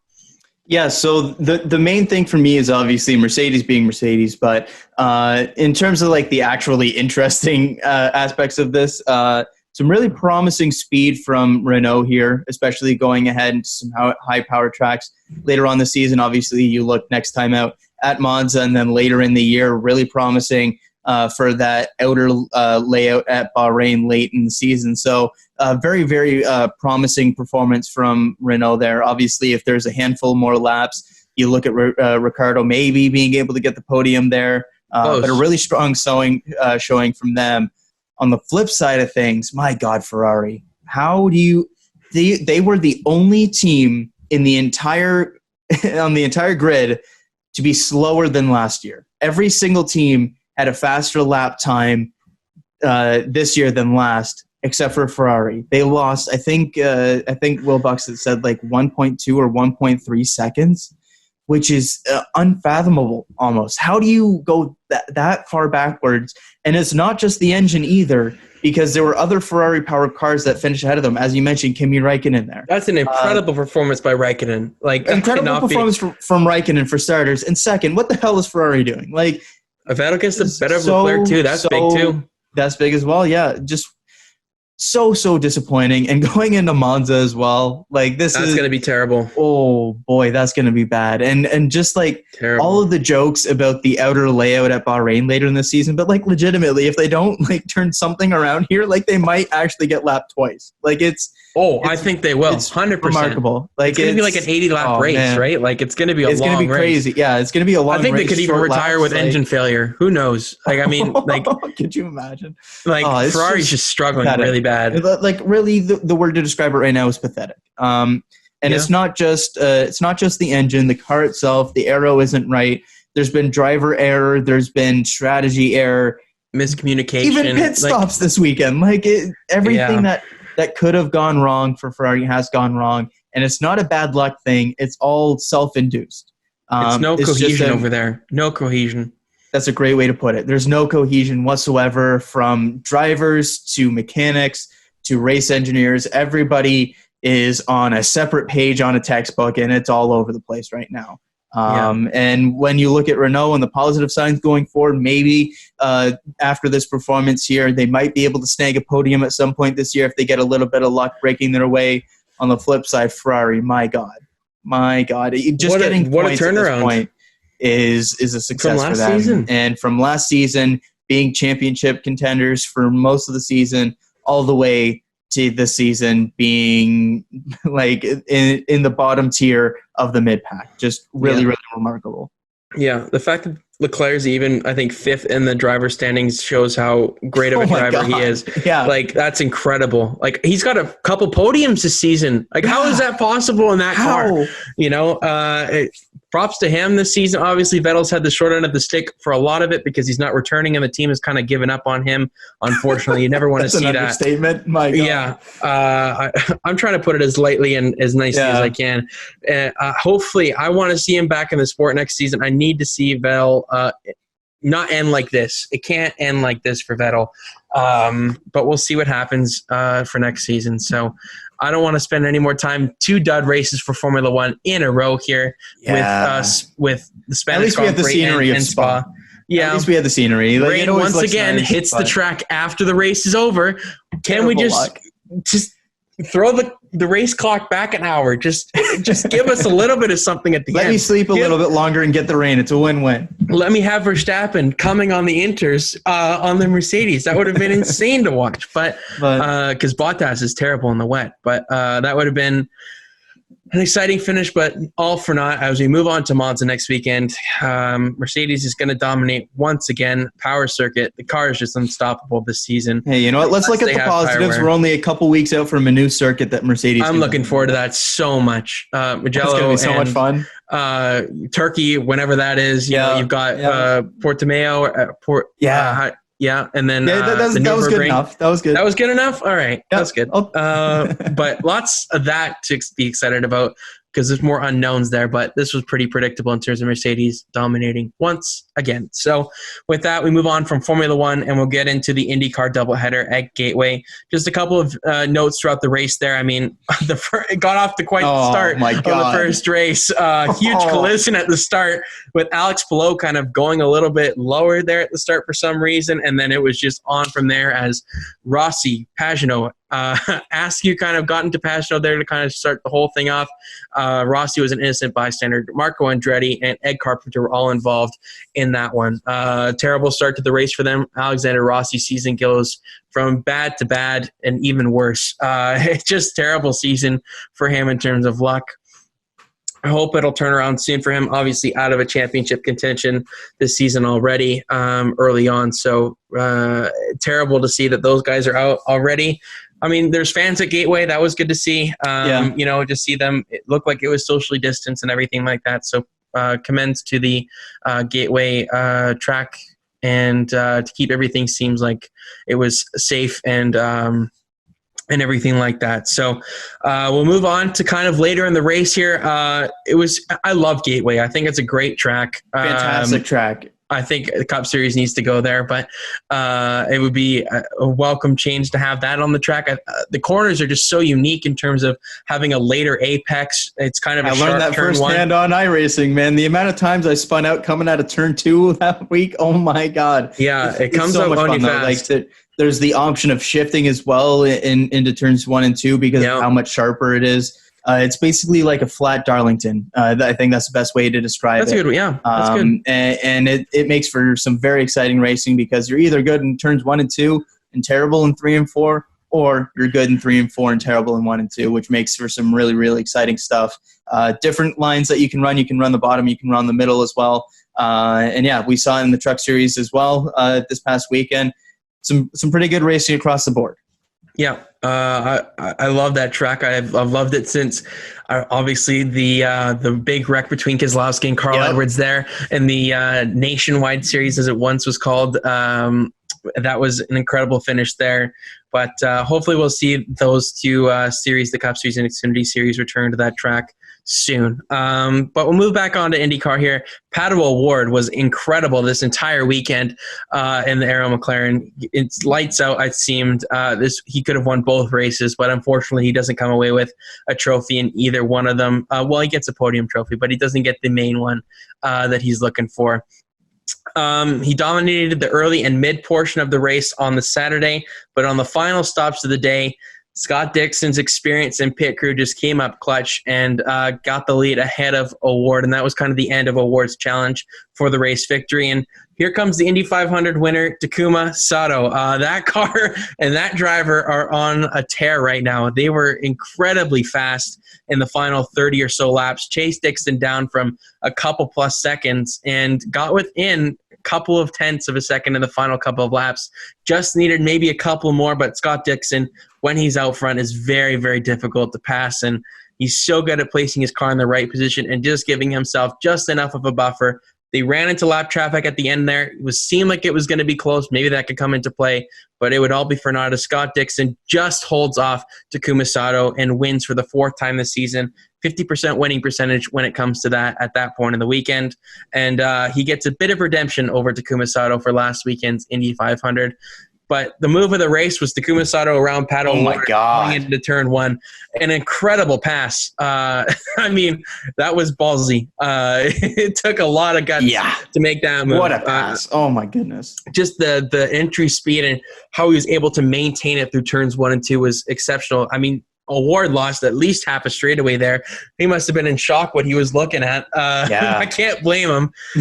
Still looking for that first win, but that will come for Pato O'Ward very, very soon. The Mexican driver was very, very solid the entire weekend. So Takuma Sato just falls short of going back-to-back from the Indy 500 to Gateway, but Scott Dixon just had enough in the end to hold off on the Saturday. So we move on to the Sunday race, and Pato O'Ward once again was strong, but lost out on green flag pit stops for the 2nd day running. And, I mean, Joseph Newgarden was up there. Dixon was up there. Sato wasn't as strong. He started on pole on the Sunday, but didn't have quite the speed as I was expecting, really, on the Sunday for the win. But nevertheless, had a good day until with about 4 laps to go, maybe 1 or 2 laps too late, he would get into the wall, which brings out the caution, denying O'Ward any chance of passing Joseph Newgarden. And they were really close. It was head-to-head, 2 days in a row with 2 drivers battling for the victory, but unfortunately on the Sunday we were denied an opportunity to see O'Ward maybe make a move as they were in lap traffic. But the caution comes out, and they couldn't get it restarted in time. Joseph Newgarden wins under caution at Gateway for the 2nd time in his career. So that's kind of the IndyCar wrap-up from Gateway. Solid races in both of them, I think. I mean, obviously, there's not too many news and notes that I provided there, but good passing throughout. Side-by-side battles. Colton Herta had a moment there in the 2nd race where he got up into the loose stuff after getting loose. I forget who it was, but he got loose and saved it. Really good save from the youngster. But, Joseph Newgarden and Scott Dixon are your victors in IndyCar from this past weekend at Gateway. So any kind of final thoughts there from what you saw this weekend at Gateway, Kyle? Yeah, no, just good racing overall. Obviously, the funny just start to things. Obviously disappointing for Rossi. Just kind of the microcosm of a season at this point. But a little bit disappointing to not see Takuma Sato get that win on the first race. And then obviously Pato O'Ward the 2nd time out. But props to Dixon and props to Newgarden on getting the victories there. And Dixon continues what has been a remarkable season this year. Newgarden with that win kind of starting to keep pace a little bit. Still a little bit of a ways back, but at this point, it's really Dixon's to lose. Yeah, for sure. How can you stop that guy? I mean, he's 3rd all-time in IndyCar wins. He's trying to climb up the ladder there. I don't know if he'll ever get to Mario Andretti, but it's going to be AJ Foyt. AJ Foyt's the most, yeah. Yeah, I believe it's Foyt. AJ Foyt, but I mean, with where he is in his life and his age and everything like that, I don't think you can look back and have any regrets if you're Scott Dixon on his career in IndyCar. So props to him, and a great weekend if you're a Scott Dixon and Joseph Newgarden fan. So that's all the news and notes from the races this weekend. But Kyle, we had some news, like we mentioned earlier in the show, from Bob Pockrass. Just before I get to all the Pockrass stuff, Dixon is now 2 wins back of tying Mario Andretti for 2nd, and he's 17 back of AJ Foyt for 1st all time. So Foyt at this point is probably out of reach, just given Dixon's age, but it's looking like this season even he'll match or even surpass Andretti for 2nd there. Okay, to Bob Pockrass, there's a ton of stuff here. So I'll just kind of rapid fire some of it, and as you would like to jump in and say anything, be my guest. Okay, all so right. The first thing here, we did get confirmation from Aric Almirola that he is returning to the 10 car with Smithfield for next season, and he only said 2021, so it doesn't look like it's a multi-year thing. It looks like it's a 1-year extension, kind of similar to what Brad Keselowski's done and what Alex Bowman did previously, just through 2021. So we'll get that silly season stuff right back for next year. Okay, so Steve Phelps. Wouldn't say that there's any, wouldn't say what, but there is a contingency plan if they can't race at Vegas. Obviously, we kind of hinted at that earlier, that because of Nevada and everything going on there related to COVID, they might not be able to race at Vegas at the beginning of that second round of the playoffs. So what race would take that? I mean, that's I haven't got a clue what would take it, but they do have a contingency plan if they aren't able to race at Vegas. Wouldn't reveal what it was, though. They might announce the 2021 schedule in pieces rather than all together at once, because that's still something that they're ongoing trying to do here. And in the down the 2021 schedule here, there are some possible one-day shows for 2021, still working on that. But the big thing for me coming out of this is that new venues in addition to Nashville in 2021. Steve Phelps says yes, but discussions still on. I like it. That right there is what I call exciting. More from him. Don't anticipate changing the date of the 2021 Daytona 500, no matter if limited fans. Right decision there. An interesting note for sure here. Steve Phelps loved the Daytona Oval for regular season finale. Wouldn't change it to the road course, which that's what I like to hear. But wouldn't rule out the Daytona road course as a 2021 points race, although they already have the Clash. That's pretty big from me, the fact that they wouldn't rule out going to Daytona for a third time for the road course and keeping both previously scheduled oval races there. So that's interesting to me, the fact that the Daytona road course is still a possibility for a points race for next season. Other than that, nothing too much really in terms of anything notable. No changes to rules as far as missing a race with COVID-19 for a driver. They did make a note on a driver in a four-car organization potentially owning other stuff with the Denny Hamlin rumors going on right now, but I don't want to touch on that because until anything's confirmed, it's all a bunch of hearsay and rumors at this point. Exactly. But other than that, that's basically everything. The only other thing is that because NASCAR is being NASCAR about things, they're making another change to the qualifying format. Are they really? Formula. Yep. The formula is now the finishing position of the car will be 25% of the formula, and the finishing position of the driver will be 25%. I don't get why they're changing it. I don't know what it is. I don't get why, but it just doesn't make sense to me. Just leave it as it was. The other 50% remains the same, but I don't really get it, to be quite frank. It's just weird. I don't get it. We'll see what the revised starting grid is like and how it changes. But that goes into effect already for the Darlington race coming up. So it just makes it more complicated. Makes it more complicated as per usual. So we'll see how that affects things. But the previous starting lineup that we thought we were going to get will be slightly tweaked because this is the formula that will be going forward. I don't really get it right now. I'll have to see it actually explained out in like an example. But it's just kind of weird. But that's basically all of the Packer stuff. The main thing, obviously, being the 2021 schedule and the fact that we could see it released in pieces. So we might start to see some of that stuff very, very soon. And then, obviously, the fact that there is other new venues other than Nashville coming for next year. But this discussions are still ongoing there. And that the Daytona road course hasn't been ruled out as a potential points race for next season, even with them having the Clash and obviously 2 trips to Daytona outside of that. So some pretty interesting stuff coming out there from Bob Pockrass and that media call in general.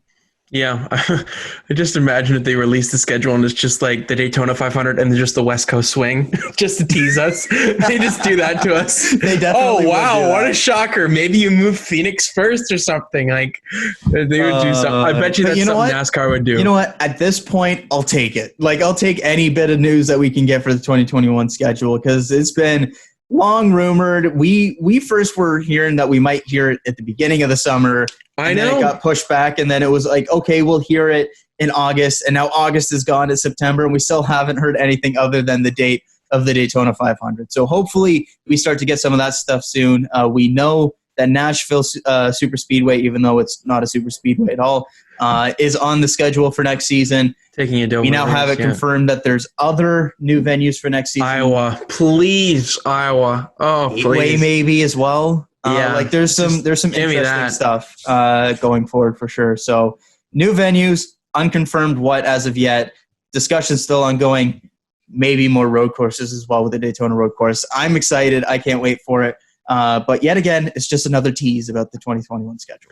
That's what they like to do. They like to keep us guessing. And it's been like 6 months at this point. Damn it! I know they don't make it easy on us NASCAR fans, but it'll all work out in the end. Hopefully, we'll get that soon. We'll love a little bit of clarity on what's happening next season. But with the way the world is right now, I can't blame them for leaving it a little bit later here this season. So.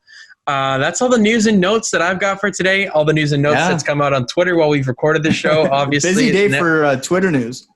Everything is coming out at this time of the season with NASCAR playoffs coming into full swing starting this weekend at Darlington on Sunday night. Throwback weekend, amazing throwback paint schemes this weekend with obviously Hendrick paying tribute to Jimmy Johnson, Johnson doing the Hendrick with the Richard Petty and Dale Earnhardt throwback, Kyle Busch running a Elliott Sadler paint scheme. We have Brad Keselowski running a 2011 Nationwide Series throwback. We've got a whole bunch of different ones. I'm excited to see them all onto the track. Noah Gragson's trying to grow some chops and for this weekend. We'll see how that turns out by Saturday. But Hamlin's going to be in the Xfinity race this weekend. One of the final time Cup Series drivers are going to be in the Xfinity Series this season. Don't forget about that insane finish between Briscoe and Kyle Busch there earlier this season. That was an insane finish there. It's going to be a wild run to the checkers here as the season winds down in the Cup Series. So we've got 10 weeks, no doubleheaders. This is a 10-week stretch to the end of the season, and we're going to bring it all to you guys along with Formula One at Monza this upcoming weekend. I think IndyCar has a break this weekend. I'm not too sure about that. I imagine that they do. I'll double check. But hey, in addition to everything coming up thick and fast, we've got another episode coming later this week where we give our full playoff predictions in NASCAR. I'm excited for that one as well. Oh, yeah. That's good. Stay tuned for that because I'm sure we're going to have quite the debate on who's going out, who's staying in. It's going to be one wild ride to the fin. I don't think I see October 2nd as their next race here for IndyCar. Yeah, I just looked that up. I don't know if that's actually true. I think they have to reschedule something here for the next month with Mid-Ohio. That would make sense. But they're going back to Indianapolis again. So hey, I mean, we talked about earlier. Call the IndyCar series for a reason. Maybe Jimmy Johnson gets into an IndyCar there. Maybe he's looking at the full road course schedule for next season. It's a double header there at the for the Harvest GP. It's a Friday, Saturday, I believe, or something like that. But anyways. It's the weekend at Talladega. It doesn't necessarily have to worry about the playoffs. It's Talladega. It's a one-day show. I mean, it could be. I don't know. See if Kyle's prediction with that earlier this season comes to fruition as well. So lots of stuff to keep you updated with. Obviously, there's still the mystery of who's going to that 48 car for 2021. And that's going to be interesting to see how that plays out in the coming weeks. So with that, Kyle, we've got another show up this week, so you won't miss us too much. We're going to be right back here in a couple of days. The show will be moving to tentatively for a Monday nights as we move into things. So we're going to have 2 episodes per week where we do more of a race recap after the initial race on the Monday, weather permitting. Fingers crossed on that.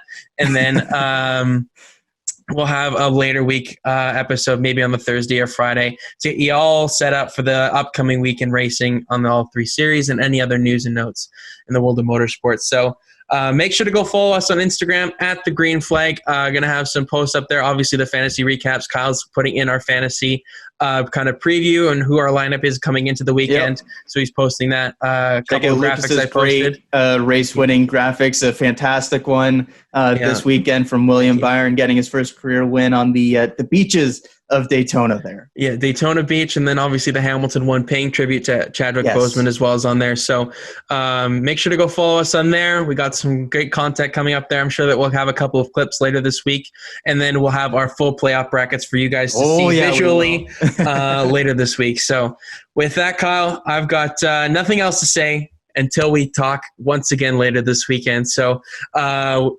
looking forward to it. Thank you guys for listening and watching this week. Going to be an exciting weekend of racing. We'll have you all covered here on the Green Flag. So make sure to come back and stay tuned and all that jazz. So for that, I'm Lukas Wacker. He's been Kyle Cushman. Signing off for now. We'll talk to you later this week.